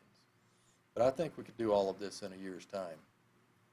What about on Or the, actually, not a year, on the about a year and a half, about a year and a half. footprint of the lot that you're thinking of? I say lot, the acreage that you would buy,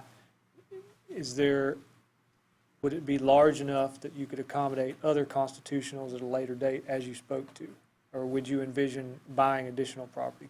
Can we buy it enough at one time to accommodate all that? I would like to plan ahead because it's cheaper to plan ahead. I would say somewhere between 30 and 50 acres. If you consider the drainage retention ponds and parking lots and traffic circulation and the constitutional officers that you would need to accommodate, just consider right now where the sheriff is on 136. They probably are located on, I'm guessing, 4 acres right there in the front. There's more property behind it that's fenced in, but they have an impound yard as well and other containers that they store evidence in, and it just takes a lot of area. The road department is going to need, if you were to consider moving the road department, and again, I'm not suggesting doing any of these things right away. You may do that 15 or 20 years out when you can afford to do that. But you're going to need at least 10 to 15 acres just for the road department, for all that equipment. What was interesting to me when I started this study, I was trying to study the history first. And by the way, I want to say how much I appreciate the constitutional officers working with me and allowing me to take tours of the facilities that they're currently using and answering my questions about their needs over the next 7 years, as well as their storage needs. But what was interesting to me in studying some of the history was that I had discovered that the road department used to be south of town, where it should be. Because today, with it at the airport, all of your heavy equipment and all of these extra personnel are driving right through the school districts to try to get back to the south end of town to pick up lime rock and other things in many cases, to drive back through the school districts, dump at the airport. And it's just, you know, today we think we have some traffic congestion at that traffic circle. But 15 years from now, that's going to be compounded as our population continues to grow. And at some point, the traffic or transportation planners will start thinking about how to keep some of these types of activities out of these heavily congested areas. In fact, the library is sitting where the Public Works building used to be many years ago, south of town. But, you know, those are things that I just discovered, you know, as I was evaluating some of the history and what has gone on in Suwannee County. So I'm hoping that we can correct a lot of these things over time and actually follow a plan. And even if it takes many, many years to put some of these pieces in place, at least there will be a working document that can be evaluated on an annual basis so that whoever those decision makers are at the time can use the best information that they have, and they'll have a documented history. Well, I would just encourage the larger of those parcels, because you've got other constitutionals, you've got Sheriff's Department potential for detention center as the population grows. I mean, there's just a number of possibilities, and if the property is there bought at now when prices are depressed, then later we don't have to buy more property, so. Right. Are there any other comments from the board?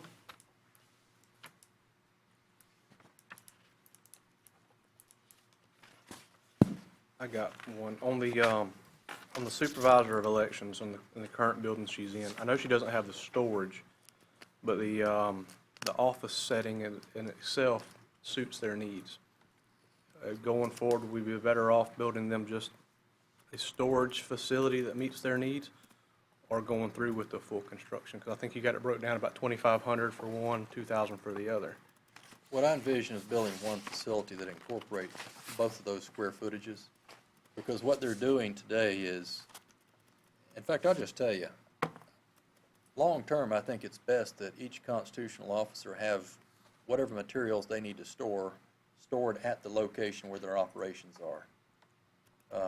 And in particular, with supervisor of elections, you know, they have a counter in the front for registering people or making changes with voter registration, but they also train personnel to use the equipment in that storage facility. They have to bring some of that. Train them here and train them Yeah, they next actually door. have to move the material or the equipment over here to do the training.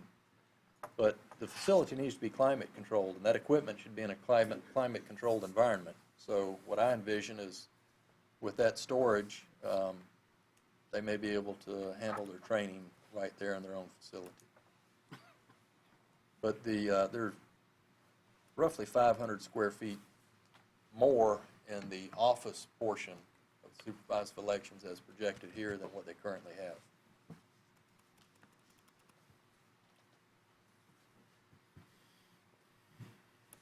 Are there any other comments from board members regarding the capital improvement plan? Well, Mr. Chairman, are we just specifically talking, I know immediately the concerns are the state attorney,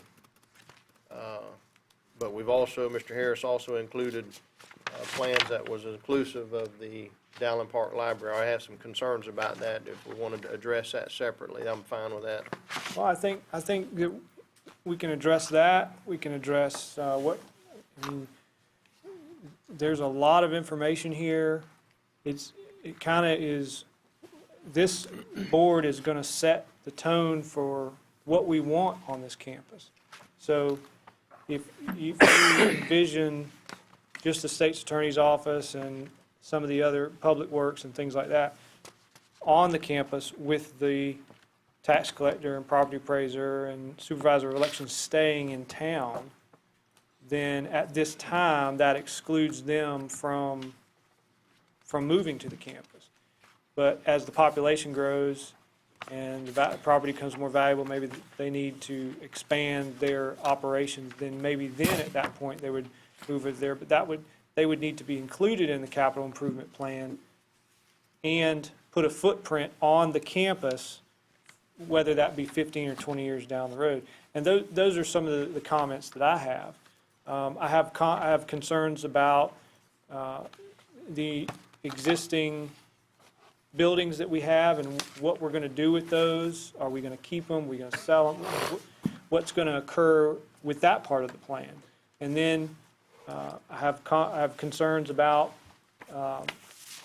when we do a satellite location of a library or a fire station or something like that, then those things have to be brought into consideration as well. And how do we fund those? So there's a lot to talk about here, and I would hate, I keep pushing the conversation forward, but we can, as the board, just say, okay, Mr. Harris, we like the idea, you just move forward. That could be the consensus of the board with regard to finding the piece of property and just moving forward and then bringing back the various pieces to us as they need to be approved. So whatever you guys want to discuss, but this is very important, and so whatever comments and concerns you have, I want to entertain them. Well, I don't want to confound we can really just, we can dig into this thing and just throw out a whole lot of stuff. Right. But it's important to understand, in the opening statement Mr. Harris offered, was that, and this is a working plan. It changes every year. It's up for reevaluation constantly as needs or changes develop. So it's a fluid document. It's a fluid plan. So I don't think it's necessary to go into a lot of in-depth discussion as to what we think might happen 20 years from now with our needs downtown. Immediately right now, I think, as you indicated, I think we need to move forward with allowing the county administrator to have the opportunity to draft and, with our approval, obviously, an RFP to secure some funding. He has a business plan that he's already put together. Two is we've already got an idea immediately of a couple of things that he's identified and what we've just talked about, and that's okay. And that's something that he can bring information back to us as we go. So part and parcel, I'd like to just, it's up to the board. I'd like to wrap that part of the discussion up and let that be in place and on the way, unless he has some more stuff to add to it. Oh, he's got an action, that's right, I saw that in there, thank you. I forgot about that. He's got an action plan already drafted in here that we can scoot through. But the only other thing, everything I'm okay with as far as evaluating, I think the only thing, and maybe I'm just getting overly concerned, is the library. And I think I'd rather just have that as a separate discussion from what we're talking about I know it's part of the capital improvement plan in identifying funding and looking at the total picture of that operation. But that's a whole other issue compared to what we're looking at right now, that we can go ahead and get these items aside and out of the way. Okay. Well, that is fine. So on the action items, you want to move forward with all of them. I don't have numbers. 1, 2, 3, 4, 5, 6. There's 6 items there. You want to take a consensus from the board and tell staff, county administrator, to move forward with these items. And I'm asking that to the entire board. What is your consensus on these action items? Well, I'm okay with whether, I don't know if you require a motion. I don't know. But, Motion or but just the a state consensus? attorney Or building, an RFP? the supervisor elections building, the demolition of the Nettie Basin, the county campus authorization to proceed with search for land, and authorize RFP for loan, I'm okay with all of that, and then, again, just discuss the library separately. Okay, so 1 through 5 essentially. Now, Mr. Pravat says until, this is just a plan, this is not adopting anything, so we just need a consensus. Consensus, I'm good with those items. Mr. Gamble? I'm good with it. Okay. Mr. Sessions? I got it, I'm good. Mr. Fleming? I'm good. Okay. Have you? One of Mr. those Harris. 5, though, is authorization to begin the RFP for the loan. Right, and we're gonna talk about that next. I mean, right now, I guess. Is the structure of the loan, do we want 100% financing, 80%? What do we want to do? Do we want to put in any capital into this deal? What's the term of the loan? Then it talks about payments during construction phase. We know that as we spend money, there's going to be some interest only during the construction phase. Go ahead. Mr. Chairman, I was going to say, those items are items where, what I envisioned was that if the board authorized us to go ahead and advertise an RFP, we'd put the RFP package together with a limit, and then bring back the information regarding what lenders are willing to offer, because their terms will vary, very possibly. So it may be 100%, maybe an 80%, I don't have any idea, but I would bring all of that information. That's why it said for discussion. I just wanted to point out, those are the realities.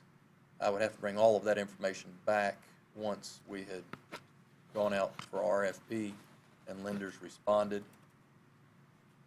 Okay. So I was asking for authorization to go ahead and prepare and put that RFP on the street.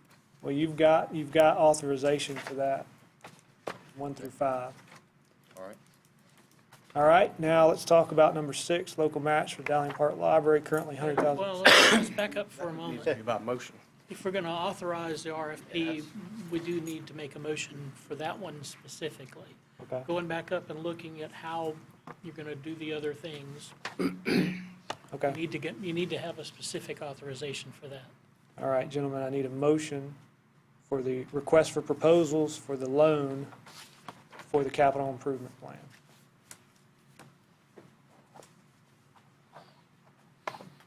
Mr. Chairman, I'll offer a motion of authorization for the county to draft an RFP for the loan agreement for construction of the state attorney's office as well as the supervisor elections office. Okay. And, Mr. Chairman, could I clarify that? Mr. Need Harris. to put more in that. Could you just? Did they not include both of those in this? Authorize the RFP to cover the items that were included in the CIP, which is the Okay. Nettie Basin demo, the campus purchase. Let me just rephrase that, Mr. Chair. Okay, Land. go ahead, Commissioner Wainwright. Mr. Chairman, I'd like to make a motion to authorize RFP for the following items. For clarity's sake, I'll read them. The state attorney new building authorization and the capital improvement plan, the supervisor elections new building authorization, and the capital improvement plan demolition of the Nettie Basin School and the county campus search for land. Let me stop there, but we don't really have a plan. I read it, what's there, but we haven't adopted any kind of a plan, but, so figuratively, it's the capital improvement plan. All right. And it's the request for proposals for those specific projects Yes, sir. to see what type of offers we can get from various lending institutions. All right, motion made by Commissioner Wainwright. Do I hear a second? I'll second. You have Seconded by Commissioner Gamble. Is there any further discussion from the board? Mr. Baker? Yes, the RFP itself, I think, will need to incorporate our office, because and our office will have to work with the county on that. But it's where I think that because we are the finance portion of the county, I think that will ultimately come down to us working with y'all, but I think we'll need to be. That's what I envision, anyway. Thank you, Mr. Baker. There's a motion and a second as the record reflects. Are there any further comments? Hearing none, all in favor say aye. Aye. All opposed, same sign. All right. Moving right along to the item number 6 under the action items, local match for Dowling Park Library. Currently, $100,000 set aside. Board needs to decide to add to the local match or not. If so, how much and from which funds? Mr. Chairman, before we get started. Commissioner Gamble? I'd like to clear up something in this, where it says the board needs to decide on whether or not to match it. It is a 50/50 match grant, so we have to match it. The portion that we are, just lost my words, forgiven, so to speak, up to that 50% is only what the bids come under. So if we're at $1 million and the bids come back at 800,000, we only are responsible for the match up to 300. But we don't know that point until after the bids come back. So the way I'm looking at it, and I hope the rest of the board is you have to budget it as a 50/50 match, a 500,000 from the state, 500,000 from the county. And then moving forward, you'll know where you fall under that, under the match, whether or not you have a portion of it waived or whether you don't have a portion of it waived. Now, when you say the bids, you're talking about the bids for construction? Construction. Okay. I'm talking strictly about the construction side of it. There's another 500,000 that is in state aid reserves in the library contingency, but that is not. Interior. That's interior, Interior. engineering and design, architectural. So what we're discussing tonight is strictly bricks and mortar, construction, the 500,000 from the state, the 500,000 from the county. Okay. Gotcha. So you've been given a schedule here in your packet, gentlemen, with regard to this. It reflects what Commissioner Gamble was pointing out, State of Florida Library Construction Grant, 500,000. Talks about individual donations to date, the Sheriff's Department, funds that were pledged towards the project, School Board, Suwannee Correctional Department, and then, of course, the Suwannee River Library contingency funds for the interior, totaling $1.1 million. And then then we have monies to apply towards the county match of $142,500. Is that correct, Commissioner Gamble? Giving you a corrected number. I believe it's around 168,000 if I'm correct. There's two, I believe, that were left off of there. 168,000, the updated version. So basically, we're looking at the balance of that is what we would have to find monies to allocate for to do the match for the library. How much? Right, 332. it's around 380 right now, what the board would have to actually fund out of its budget for the match. I believe we have 100,000 from the sheriff, around 22,000 in actual cash donations in the bank. Everything else is a pledge. The large donations of 100,000, 25,000, 10,000, they've all been pledged contingent upon the approval of the County match. the county match and the board entered into a construction agreement to commence building of the library. They've been very vocal that up until that point, it is nothing but a pledge. So Right. to get us to that point, the board's got to budget it, but I mean, I have all faith in believing that once the board is at that point, and we have entered into the construction agreement, that at that point, myself and the fundraising committee that has raised these funds can start collecting those on behalf of the board. When do you anticipate us having this coming together? And I talked to Ms. Lawrence about it. She said towards the end of the year. Is that Well, correct? what we have the grant agreement, our deadline to be in agreement with the contractor is December 23rd or 22nd, end of the year. My plans, along with Ms. Lawrence and what we've discussed with Mr. Harris, is hopefully to have all the engineering, the architect work back in time to go out to bid and be able to award the bid either the first or second meeting in October. Okay. So in the 2016 budget. Okay. All right, gentlemen, you have the facts. What are your comments?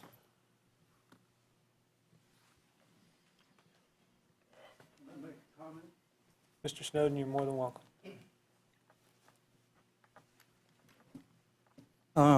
State name and address for the record. I'm going to do that. Wendell Snowden, 3302 104th Street, Wellborn, 32094. Good. I've got a question and a couple of comments I want to say. I'm all for the library. Betty Lawrence sees me in the Live Oak Library on a regular basis. I don't have a problem with the library. My question is, going way back a few years, is there a written regulation concerning construction of county buildings on private property? Is the question. And I'll give you an example of that. A few years ago, the Wellborn community approached the Board of County Commissioners for approval of a fire and rescue station. And after a lot of meetings and discussions and yelling and screaming and no money, funding was finally found. And as I've stated before, we had help from 3 commissioners. 2 of them are seated here tonight, and that's Mr. Fleming and Mr. Wainwright. And after the funding was realized, 2 commissioners caused a lot of dissension in the ranks and said there's no place in Wellborn to put a fire and rescue station. We don't have a property. And I had located a property and shown the commissioners you can put the fire station here. This property belongs to the Wellborn Community Association, and we will give you a 99-year lease for $1 a year to build the fire and rescue station on this site. And the same commissioners said, no, we can't put county property, county building on private property. Can't be done. And so the Wellborn Community Association, I don't want to say under force, because we were pleased to do it. We had to deed the property over to the county instead of exercising a lease agreement. We had to give the county the property. So what I'm asking now is, how does it apply that we can put a library on private property in Dowling Park, but we could not do it in Wellborn? And goes back to my question, is there a written regulation that says that? Or do we just pick and choose as we go along and we say, well, we like this community and we can do it here, but we can't do it over here? So, and why not the Christian Village donate the property? Why not have them donate the property? Because doesn't it make sense? I think they stated at one of the meetings that the property was too valuable to donate it to the county. But if there was a building on it, if there was a library on it, what difference does it make? They can't use the property with our library on their property. So I think that needs to be addressed and maybe cleared up about why Wellborn had to donate the property, but Dowling Park does not. Thank you. Mr. Pravat, do you want to speak to that? Since we started talking about the library out there at Dowling Park, there were concerns about, and discussions among you guys about whether or not it would be in the county's best interest to purchase the property or lease the property. And y'all decided to, after y'all's discussion, y'all have made a decision that you wanted to lease the property. There is no prohibition from putting a public building on leased property. You just have to I think it has to be, there's some requirements, you know, for amortization of the monies and going on there, and it comes out to about 20 years is what the requirement is for a lease period of time. I believe even in this library project, the grant would not even have been eligible unless there was at least a 20-year lease on the property. I believe we've extended that period of time in the lease. But it is not uncommon to have public buildings on leased properties for longer terms. It's what the 5 gentlemen up here decide to do in that event. Thank you, Mr. And Provide. I wasn't here whenever, whoever said that before. You know, they may have a different opinion, and I disagree with that opinion.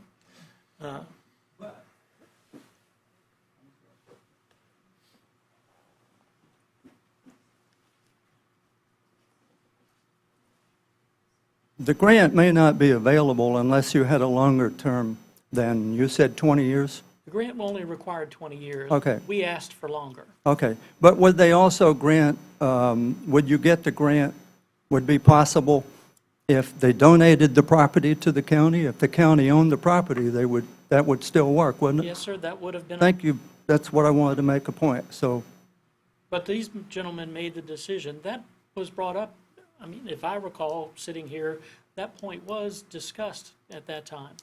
I personally don't know what the circumstances were when it was happening out there, you know, in Welborn. Before my time being up here, I don't know what the board's thinking was back during the time, and I can't, you know, well, I couldn't there. it's public record. And if you go back and you look, you'll see video and public record of the board telling Welborn. And they may have said that, Mr. Snowden, but the question that you asked me was, Yeah, can you do it? And the answer is, yes, the county can do it. Why, way back then, they did something different, that is not a legal question for me to answer. okay, but this may sound kind of childish of me to say this, and you guys aren't hearing this, but so you're going to give us back our property then, from where the fire station is? Because we were clearly told that, and it was public record, that you cannot build it on private property. So I don't want to use certain words in this room, but are you going to give us back our property? If that question is directed to me, I have no authority to do anything up here. We're not These asking, boards. we're not asking for it back. And this is going to set a precedent, as some of the other things that's happened here tonight is going to set precedents. But back to my original question, I mean, it's like, this may be a 60% newer board, but it doesn't make any difference. If it's a 100% newer board, the board members, the commissioners, still have to go by the written order or the written rule of the county. And we were told that it was a written rule that you cannot do it. Thus, we donated the property. If I might add to the conversation. Commissioner Wainwright. Mr. Wendell, I understand your frustration and your point. But if you'll remember back, that was advice that was given by council, but it was prompted by the 2 individuals that didn't want the fire station there. So, Correct. I didn't have the foresight to go look myself. I accepted council's advice and we moved on. So that's what happened in that particular situation. Okay, but It's unfortunate, but that's myself not being a lawyer, sometimes maybe I wish I were, but you're saying that your council advised you that we must donate the property in order to put the fire station there. So that doesn't excuse the board from that decision. No, I'm not trying to get out of any responsibility other than just to tell you that there is a reason why it was said that way. looking back, I think. That's just a supposition on my part. Well, I'm going to stop because I was going to say, well, you know why it was said that way. What? But, Yeah, that's, okay. So we're back to my original question, though. no, I don't think we're gonna give the land back. I think And- everything and- is set and I in think motion the that- way it that- is. We're gonna leave and- it that way. And Dowling Park, I'm going back to saying I'm for libraries and kids and reading and studying and jobs and all that. And like I said, I have a library card and I use it on a regular basis. I'm for the library. But I'm also for Dowling Advent Christian Village, giving you guys a 99-year lease or donate the land to build it on.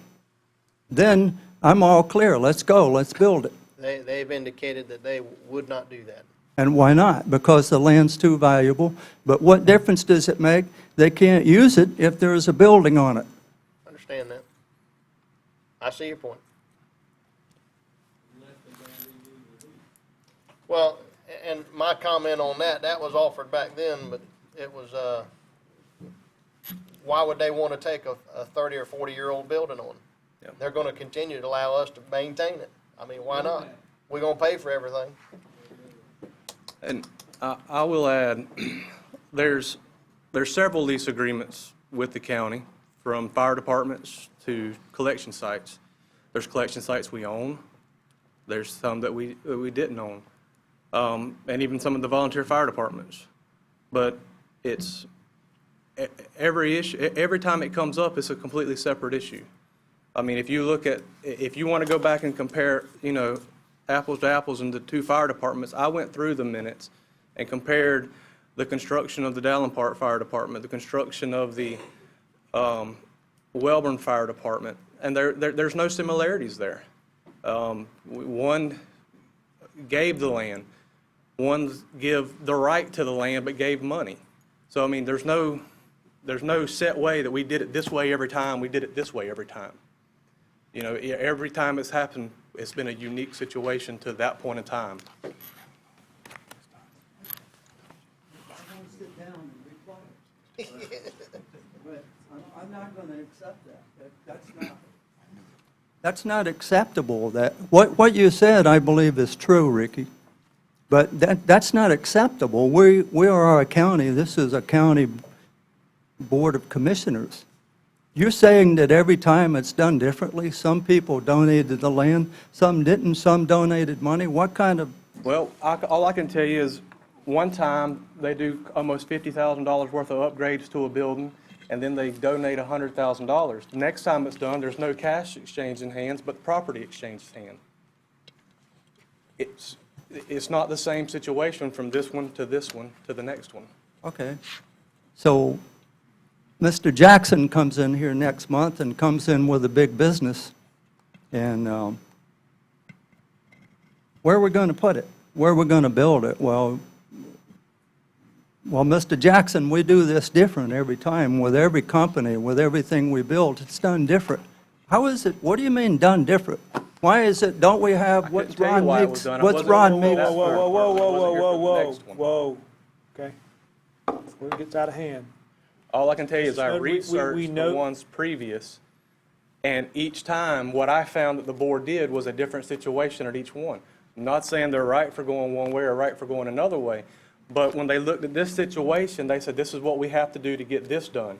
When they looked at this situation, they said, this is what we have to do to get this done. Now, I read the entire minutes of when they put the fire department in Welborn, and I may have just overlooked the part about the 99-year lease, but I didn't recall seeing it in the minutes. I didn't watch the video. I just read the minutes. Now, I do know that they looked at putting the fire department in a completely different location. They made the case that there would be better coverage if it set off back towards the prison.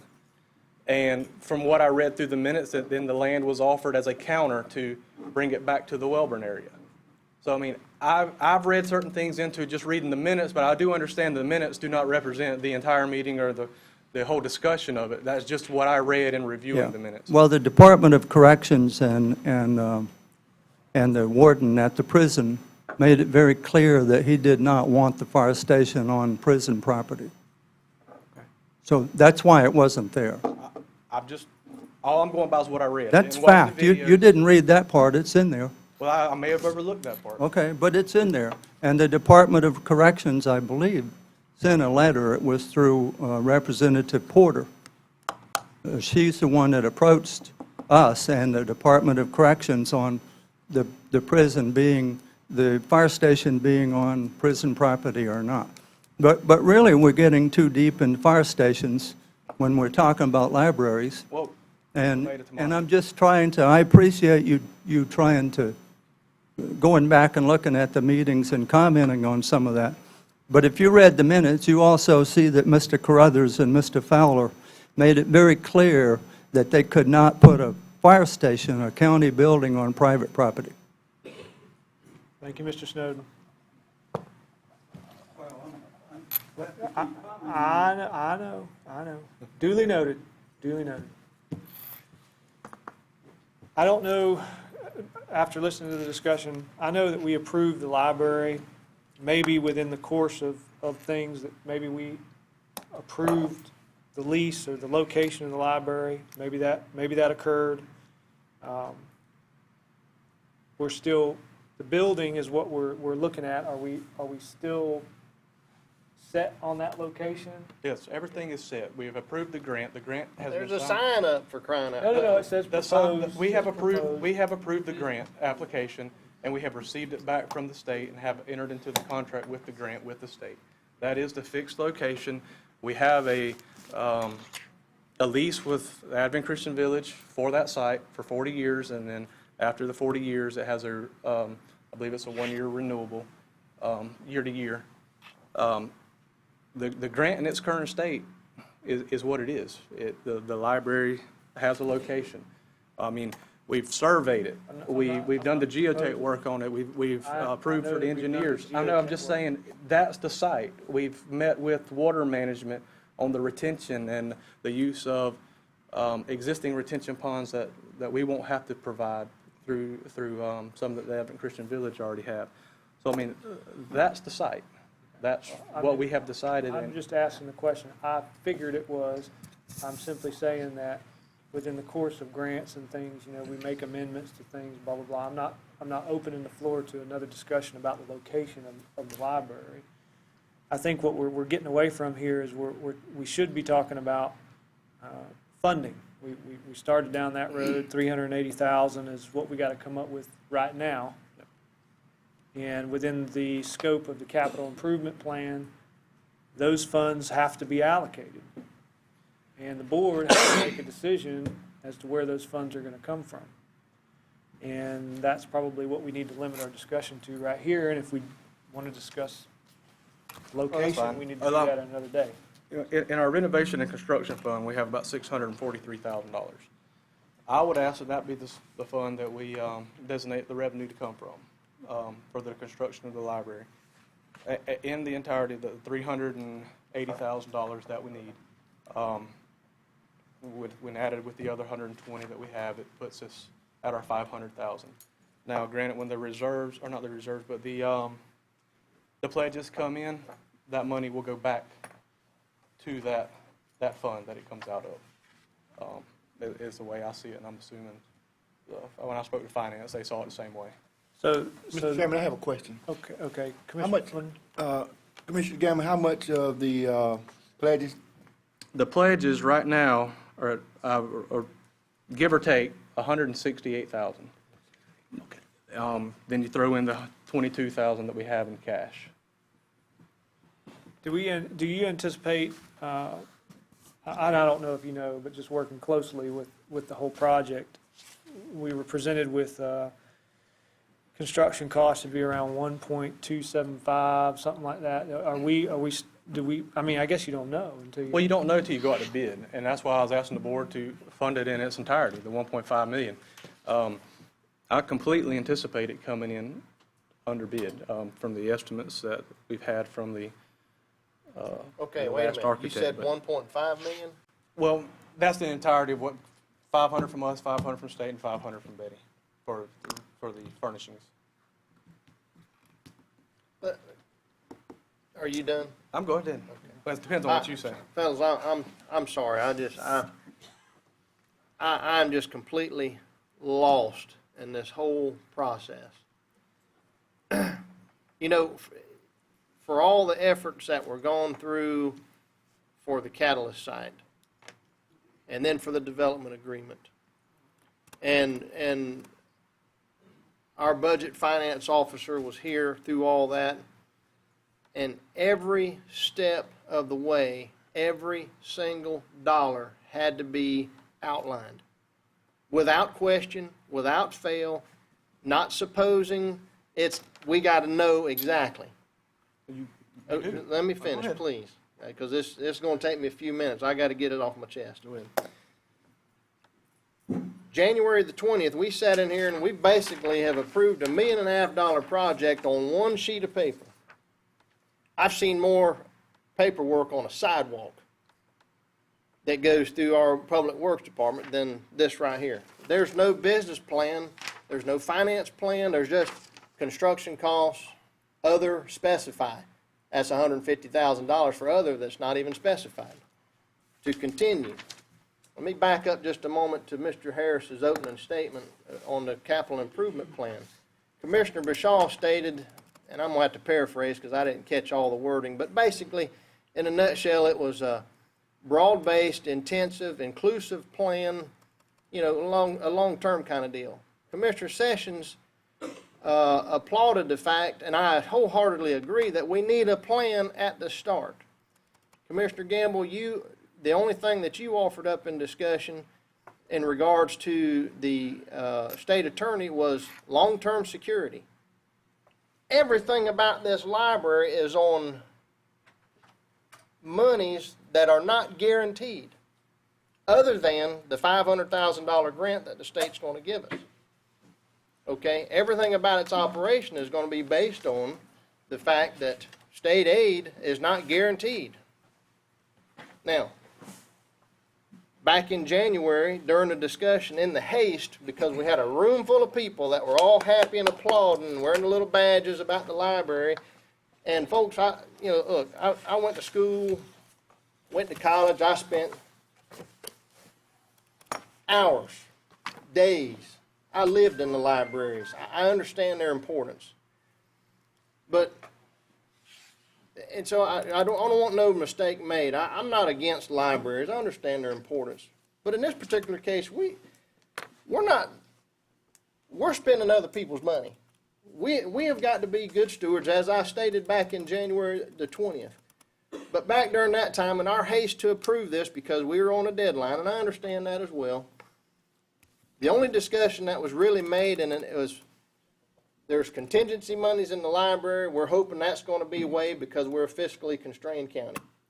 We're going to see about a $400,000 loan or grant possibly through Suwannee Valley Electric through the USDA. And that's underway. I talked to Mr. Ward this morning or yesterday, I can't remember which. But nevertheless, all of these things are out there in the future. And we're making all these efforts. So what we're doing, we've taken this huge freight train and we've got this thing rolling. And once it gets rolling, it's hard to stop.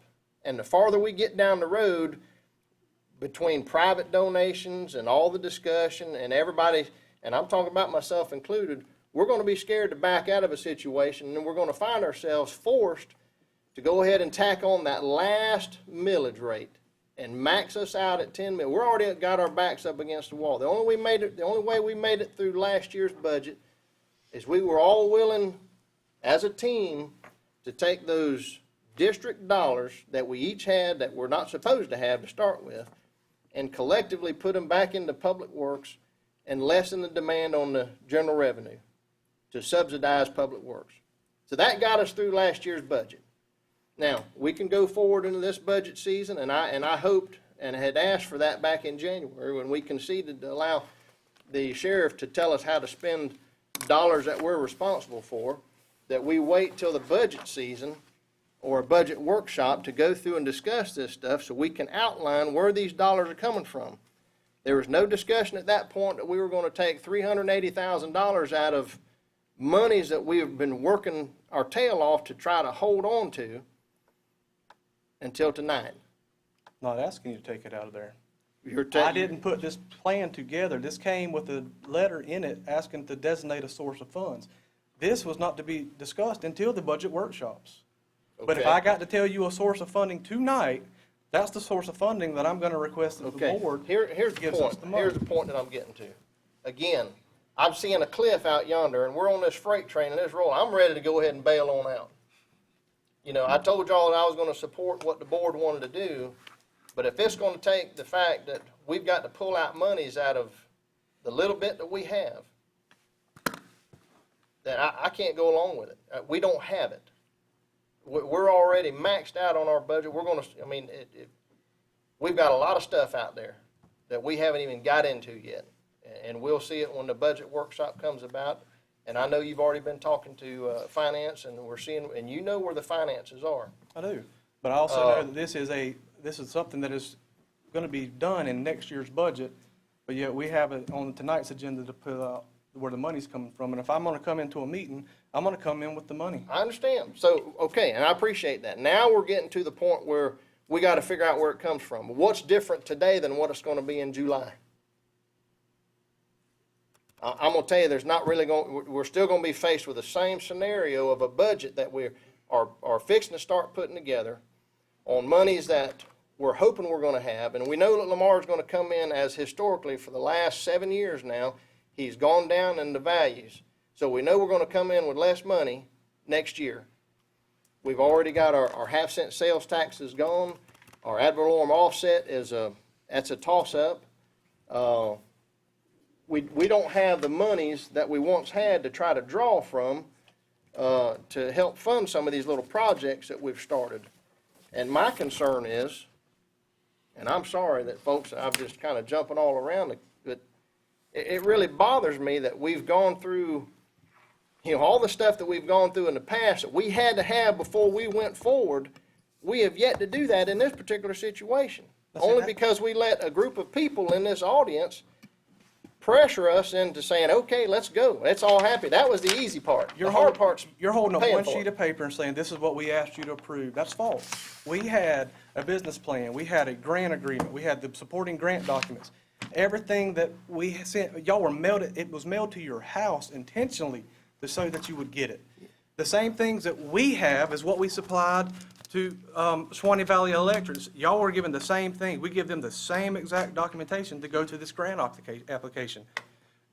One sheet of paper is not what you were asked to review. There was a summary on one sheet of paper, but there was significant backup material that came with that.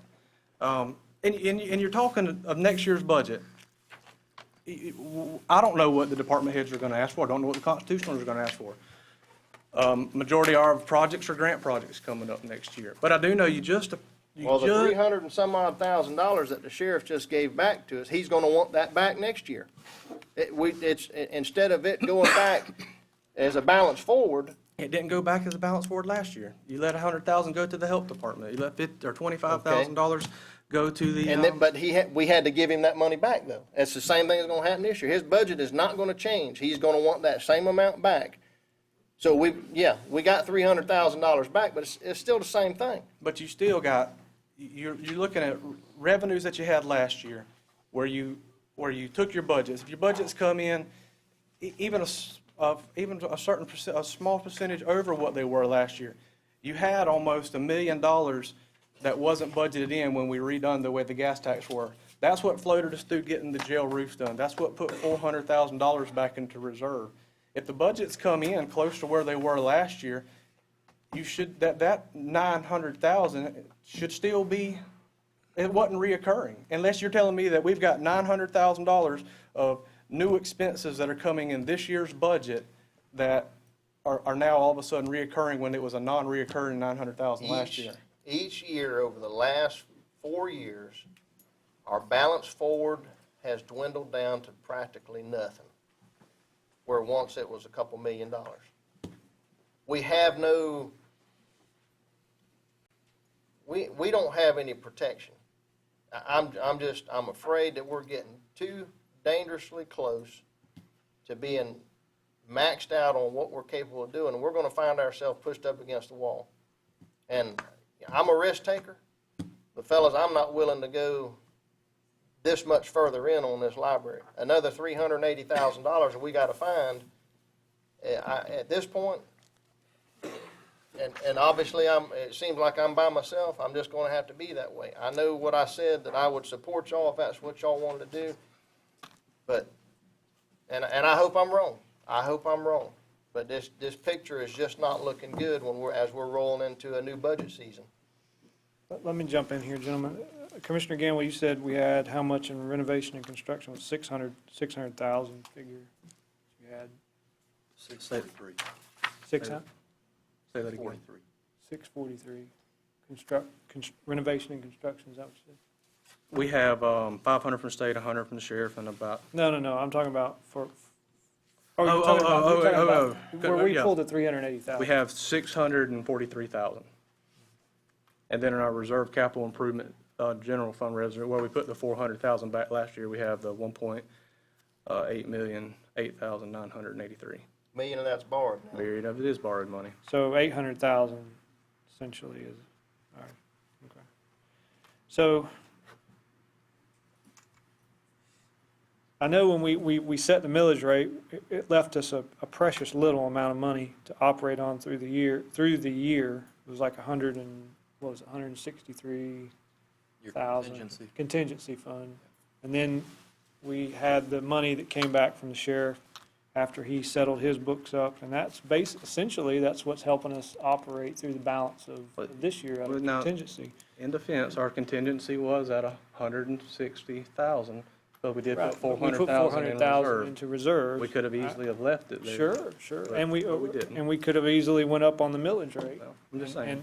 And collected some other funds to help replenish that reserve replacement.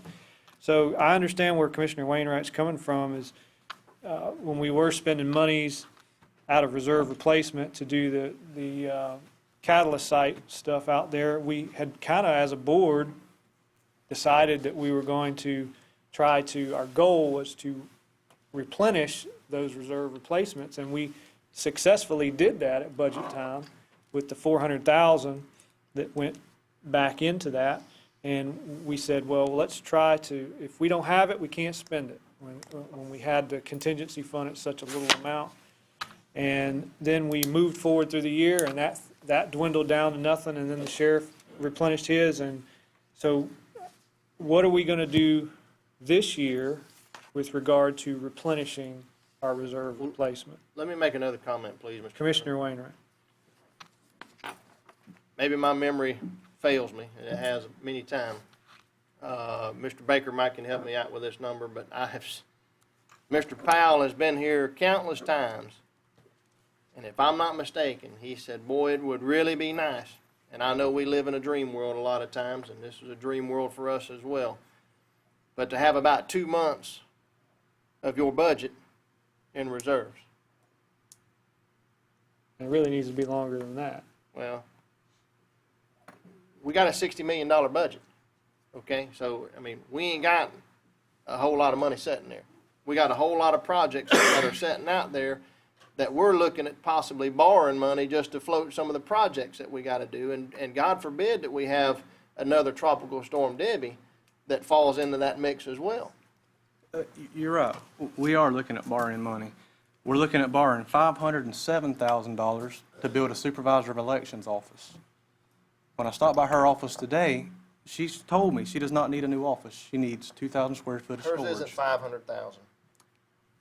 $100,000 for the demolition of the Netty Basin building. Which we've been talking about since we But took that's where on it's that going. ownership.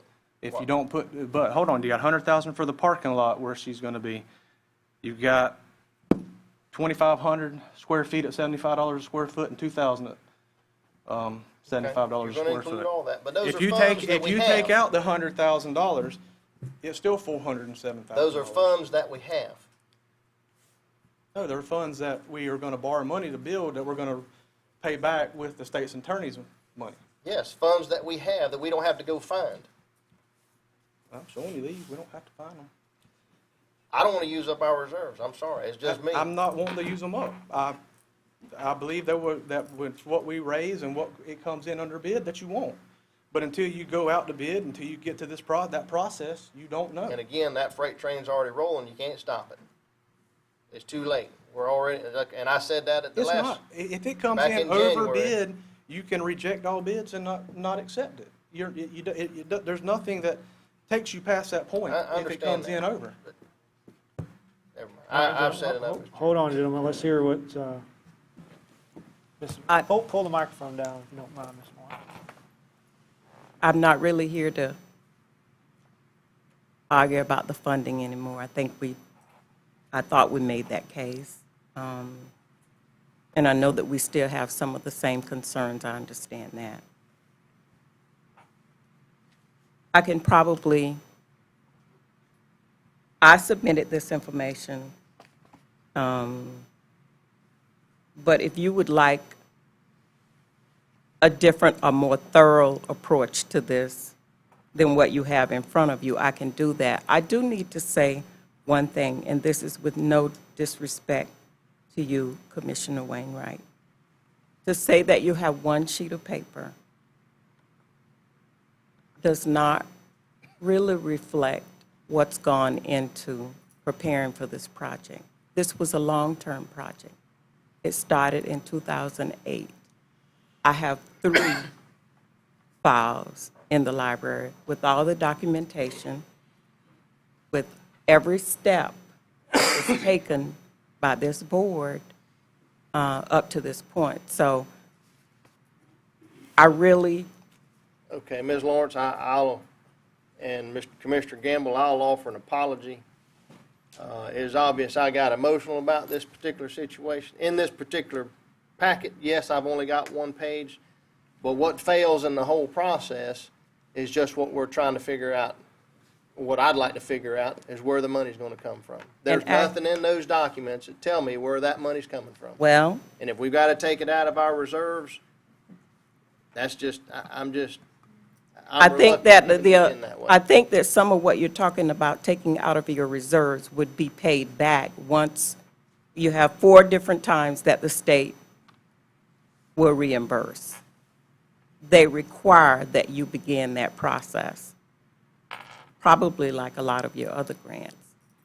To be very honest with you, to say that you will have to take 300 and some out of your reserves, when I look at what's been coming in to my office, and also the pledges, and these are not pledges by just individuals, these are reputable organizations and businesses. Well, if you're telling me that I don't have to put any money out of the reserve, No, I'm then not. fine. I'm not saying that you don't have to put any money in it. When we started to discuss this and we talked about the $100,000 that the sheriff was giving, I think that Commissioner Bashaw mentioned there was some discussion about additional funds. And he said, well, can we just use that to be what the local, what you would give? You said, no, if we're going to do this. Wait a minute. No, I watched the tape. Commissioner Bashaw was asking about a cap on what we were going to allow. No. From the local. If we've got, if the funding's there, I don't want to cut any corners. But if the funding's not there, we got to go dig it out of our coffers to make it happen. What you just said a moment ago is that you're getting plenty from the state that in time it'll pay us back. Is that a fact? Well, actually, we got a pretty good increase this year, do we not? But can it go back Got to an the county additional into our general $100,000. fund? Or does it have to stay in the library? It has to. If you're taking it from your general, I mean, that's a movement of accounting. Okay, well. It doesn't mean that you're using the state funds ultimately for that. Okay, well, let's look at it, maybe I'm looking at it the wrong way. If you take the state at the contingency balance that you have now, what And can that we use goes it in, for? that goes into the project that can be I understand. used for Everything but construction. everything but bricks and mortar. Okay, so we have a limitation. So any monies that come back to the library, we're limited on what those uses can be. If it's gonna It's fund the coming from the library. state. Okay, if it's gonna fund the library into its entirety, that we don't have to send money out of general revenue into that, then that's another ballgame. But don't we take money out of general revenue and send to the library? You do. Okay, Funds and chargeback, I know. or pass-through. I know that the Sorry. pass-through, that's a bigger Pass-through picture. is I the understand major that. amount. Sure, and it has to, and we did that by design years ago, and I understand why we did that. Right. Commissioner Wainwright, Commissioner Fleming wants to say something. Mr. Chairman, I have a question to Ms. Lawrence. The money that's refundable from the state, what is the timeline that they will refund the money back? Yeah, 4 different intervals, 30% of the work, 30 and we have to apply and send in certification for that. 1, 2, and 3 times, and then 10% at the end.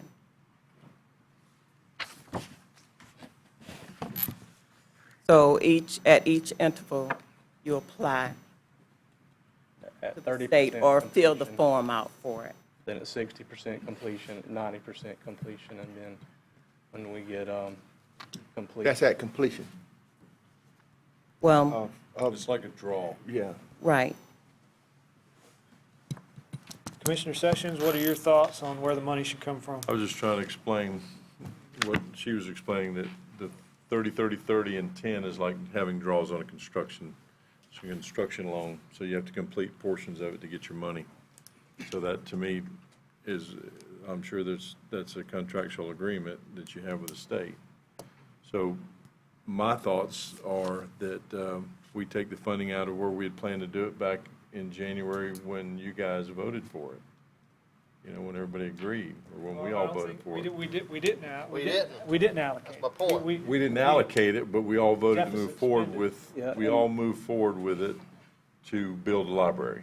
Right. We were all, it was a unanimous vote. There was never a time where it was designated, it's coming from this line, it's coming from that line. It's always been clear that it's coming from general fund, whether it be from the reserve, from at budget time, straight out of the ad valorem of where it's coming from. We've never been to that point to where we talked about what line it was coming from. Now, you can push that back at me. I fully anticipated that this would be a budget workshop item, that we would sit down, as with all other projects. Listen, that I'm we do, all right to wait till then. and discuss it. Now, this has been proposed as a plan, and it's been said many times that these plans change over time. But if we're gonna make a plan and we're gonna go ahead and designate the funding, I'm fine with designating it where we've got it tonight from the construction line. And then when we get into the budget workshops, if something changes, we can review it then. There's nothing that's gonna say it has to come from there. I'd rather wait, Mr. Chairman, Well, unless y'all make a motion. no, I think that waiting until budget is a good idea. I think that there's another discussion that has to come with ongoing costs associated with that. Maybe we'll talk about that a little bit more. But I'm okay with that if we just, I appreciate the discussion though, because, we can't talk outside of these walls about these things. So this is good. It's good stuff. All right, we'll move on with no action on that. Well, now, I would like us maybe to take some action, because I know as we move forward through now, through the budget time, we're spending money on this. We're approving stuff, we're doing stuff on the side, we're spending money, not to set aside a funding to discuss it later down the road. We may be $75,000, $80,000 into it. Well, I'm confused now. Why don't we use the library because- contingency for that? We are, And but I listen, mean, listen, that's good listen, enough for us. guys. but I'm saying I'm if you're gonna confused because- defund it after you funded it, it doesn't make sense. I'm getting down where Wesley is now. We were talking about, we wanted to move it to budget workshops to discuss it, and that's where you anticipated discussing it. Now we're discussing it tonight, and it wasn't anticipated discussing it, having to do it. So if you're spending funds, how have you been paying for it thus far? They're coming out of the library fund, we just approved Oh, you $75,000. mean, but that comes out of the I know where it comes from, but nevertheless, stuff. it is still But what about dollars that we are spending. What dollars are you spending on construction? we're not spending on construction. I'm talking about on the overall project, as we keep moving forward, we are taking steps. So we approved a step tonight. We moved forward with the architect and engineer and design. No issue with that. But what I'm saying is, to keep moving forward to that point and kicking it down the road, saying, well, look, let's fund it here, let's fund it there, let's don't fund it, we're just spending money to say we're not going to fund it. No, I think you're spending money. The board said we spent, I guess if we want to allocate the construction funding tonight, then either A, I can say, yes, we can, or B, I can say, no, we can't. But what's the consensus of the board? Because I'm not going to rule like that. Well, I'll just make a motion that, that we earmark the $380,000 from the construction fund to fund the balance of the $500,000 that has been made up from the sheriff and the donations to construct the Dallin Park Library. There's a motion on the floor made by Commissioner Gamble. Do I hear a second? Mr. Chairman, I second for discussion. I have some more questions that I would. Commissioner. The question is, by doing so, what's the difference? I know Commissioner Gamble said he wanted to go ahead and want some action on tonight. And I guess Ms. Lawrence can help me answer the question. What would be the difference? Budget time is in August, that we can fully, carefully look at it and doing so tonight. The difference is, I met with finance and I can answer Hold on this if just you a don't second. mind. Hold on just a second. Motion made by Commissioner Gamble, seconded by Commissioner Fleming. For the record, now we're in the discussion phase. Okay, you can respond. Okay. By moving forward with it now, basically, we're just earmarking that fund for this project. So when we go into budget time, rather than showing the $643,000 in your contingency for that line, it's going to be minus the 380. You will have a line there that actually shows the construction of the Dallin Park Library. It will be budgeted in. Because once we do this, we'll be directing finance, not in this budget year, but in the coming budget year, to shift those funds to that line item. So basically, when you get your budget, you won't have your wish list there. This will be budgeted in. Now, it's not written in stone when you get into budget time. If you have to move it or have to use it for somewhere else, you can. But all this does is just give you your budget with that already figured in, as opposed to it being on a wish list and you're looking at all your contingencies and reserves and everything, saying, where's this coming from?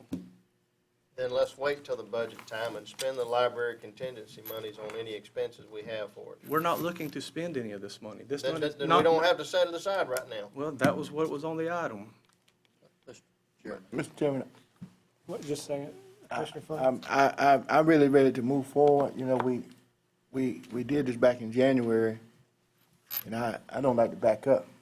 And we you know, if he want to come to, you know, get it to a head, we need to come to some kind of conclusion. Well, I don't want to back up either at the same time, but, and I don't want to say but, and I want to put money back in reserves. That's what I want to do. So if we continue to fund requests because it feels good and it's, and all that, then we have, we're at 9 mills right now. We only got 1 mill left to go, as Commissioner Wainwright expressed. And we have to, as a board, as I said when we discussed this earlier, I don't have a problem funding the library, but we've got to take the money from somewhere else. And if it's from reserve replacement, fine. But what we need to do is do the conservative thing and shrink the budget to fit it in there. And whether that means, you know, taking a little bit from each department to make it happen or whatever we need to do, that's what we need to do so that we can leave that money in reserve replacement. So that is the conservative thing, Commissioner Sessions. I just have one question. Is there a deadline? Ms. Lawrence, is there a deadline for this to go through? It's December is when. December of 2015? So if we meet during budget time, we still have time to discuss it then, if we wait till budget time then. Mr. Baker. Just a question I wanted to answer. Okay. Mr. Baker. is Commissioner Wainwright, you're exactly right. It's where with what you said about the reserves, our reserves are very low. It's where and that's where I had sent a letter to Jimmy. But you do have a lot of stuff. I mean, you have to have engineering in order to know where you're going to be going, your estimated costs and all that sort of stuff. It's where that y'all are the ones that set the ball in motion in January whenever y'all move forward with that.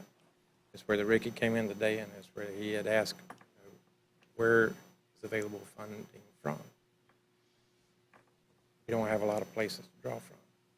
We gave him and Randy, and I think Wesley had also asked for that information of what are in our reserves. Our information, our job is to provide that information to you. You're exactly right. The funding is very tight. I don't have the money in my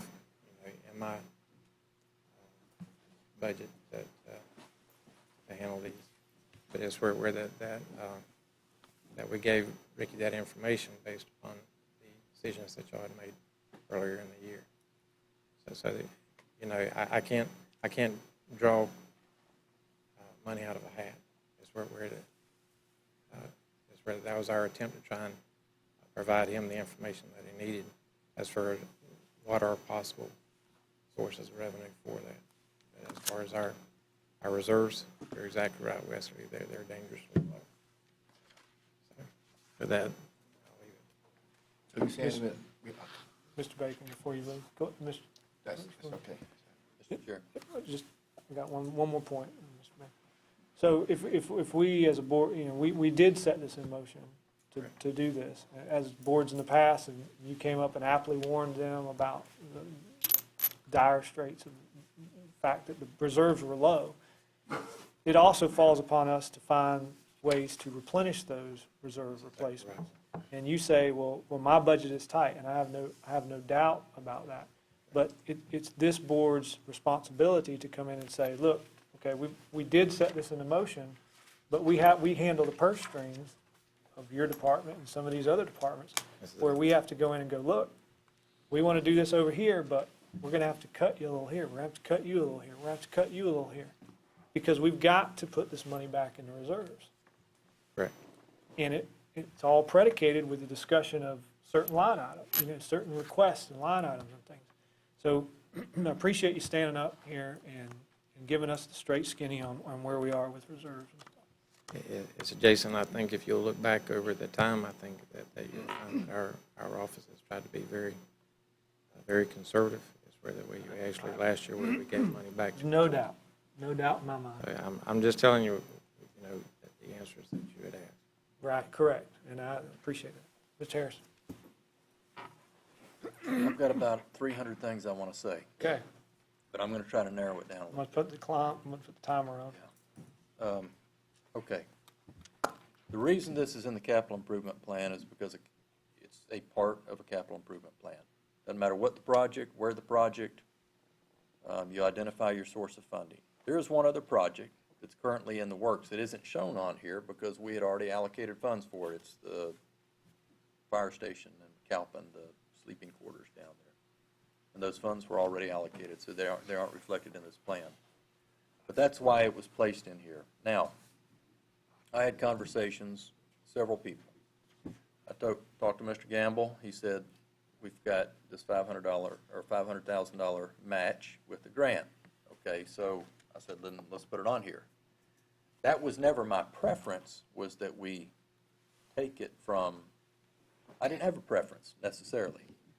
But I had a question about where to take, or where to identify the funds if we had to up front, until such time that we knew what it was going to cost.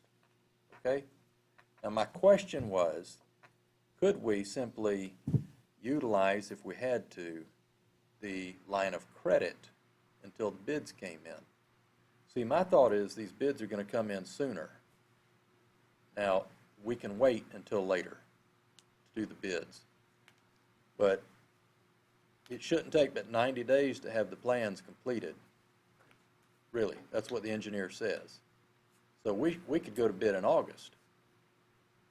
If we go to bid in August, then we know where we are, which is before we get into the next fiscal year. So my question was, did we have to have this $500,000 local match identified and secured on paper for the purpose of moving forward with our bid? In our bid documents, it says that we have the ability to just not award any bid. All of our bid documents say that. We reserve that right. But at least we would know what the cost is. Part of the problem here is in looking at the contingency funds that Commissioner Wainwright keeps mentioning using until that time, because they wouldn't be able to be used for construction. I don't anticipate a lot of expense between now and the time that we go to bid. You know, we've got this task order for $73,000 or whatever it is for now the engineering work for the design. What's the problem with going ahead and pledging against these reserves right now? These reserves are part of what we use on a daily basis. How are we floating all these projects that we've got going on right now? I mean, Barry, where's Barry? You still here? See, this is just a part of, this is the lump sum of money that we have. We're calling it reserves, but it's keeping us in business on a daily basis right now. So depleting these reserves is not an option. Mr. Powell is correct. I mean, it's a great idea if you have even more than what we're showing on the books right now. But we don't have any more than this.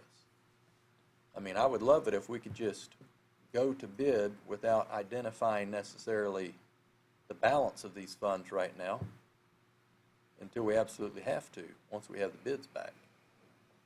But, you know, I don't know if there's a technical reason that we couldn't do that and then determine exactly what we need and a difference, if there was a difference and we didn't have enough other funds pledged or collected in private contributions to make up that difference. Because it's asking a small county a great deal to set aside $500,000, not knowing whether or not you're going to have it. I would prefer that it not be done that way. I've got one more comment, Mr. All right. Chairman. Commissioner Wainwright, and then we'll And I'm- hear from Barry Baker. This is my last comment, and I'm done. It doesn't have nothing to do with the library specifically, but all the commissioners, I hope, I don't know, I'm just gonna guess. I hope we've all been down and we've looked at the mine, and we understand that we've got some issues there that long-term we're dealing with on the mine as well. We're gonna be out of business before long if the weather doesn't change. I mean, I don't want dry weather, but with the mine underwater, I mean, we're looking at a dire situation for our road department if we don't have rock. And so, long-term, that's what's kind of looming in my head is that. We've got a utility out there at the catalyst site that hasn't really begun operation yet, that we're gonna own and operate that. We got all these depressions that we're still working on out there in the retention areas. I mean, there's just a lot of things going on, and we're just floating a lot of money. And there's a lot of things that are still ahead of us that we haven't even got to yet. All right. Thank So you. that's just my concerns, Thank you, Commissioner. and I'll leave it at that tonight, gentlemen. Mr. Baker. It's the thing that Randy just spoke of, is where that is the, if y'all, one of the things that he had mentioned was with that, it's the line of credit, and it's where it's the line of credit could be used. If you're going to use it to where it's going to be repaid by grants, it's where that $500,000 from the state, it could definitely be used for something like that if they were listed in your list of projects. The line of credit you're speaking. Correct. But it would be for the monies due from the state, because that is, the other is not actually a grant. It was, Okay. Thank you, Mr. Baker. Well, just to echo Commissioner Wainwright's sentiments, I didn't think about it because I had something else on my mind, but I was surprised that the mine wasn't on here, because it is something that's looming over our head, is that down there and what we're going to do, and if we're going to relocate, what's going to happen down there. The other thing, I didn't request it to be put in here. I just assumed that it probably won't happen in my tenure here. I don't know how long, but we're in desperate need of a fire station in District 1, especially with the industry that we have going out there, and it's not going to happen. It's not going to happen. We can't protect the people and the workers in District 1 because the money is not there. It's just not there. So I didn't request it to be put on here. And that's unfortunate, but that's the way it is. And the mind is definitely on my mind with regard to what we're going to do down there. So anyways, gentlemen, that's the nature, that's the state of the county. So what do you got, a motion and a second on the floor as the record reflects? Is there any further discussion? My further discussion is, again, can we actually wait until budget time again? We certainly can. But the request is that we allocate these funds now. But, you know, we have to proceed forward unless somebody withdraws their second or their motion.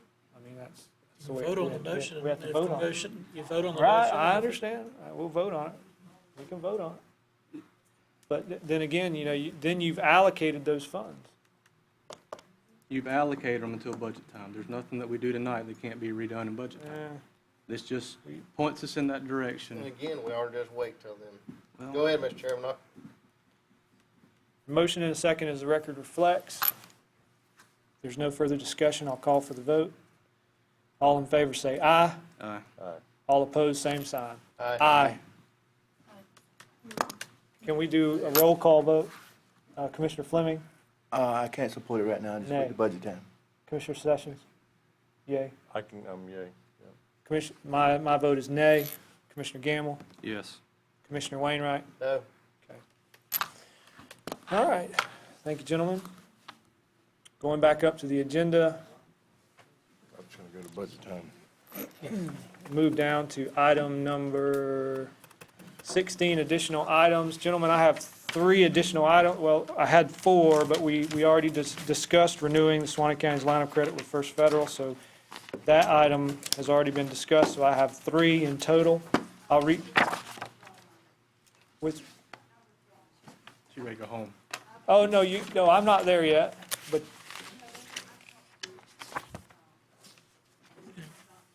Okay, well, I'm not in, okay, all right, thank you. Additional agenda items, number 1, reading it into the record, discussed with possible board action, satisfaction of lien under State of Florida Housing Initiatives Partnership Program for Tyon Mitchell. Number 2, appoint new member to serve on the Suwannee Valley Transit Authority Board.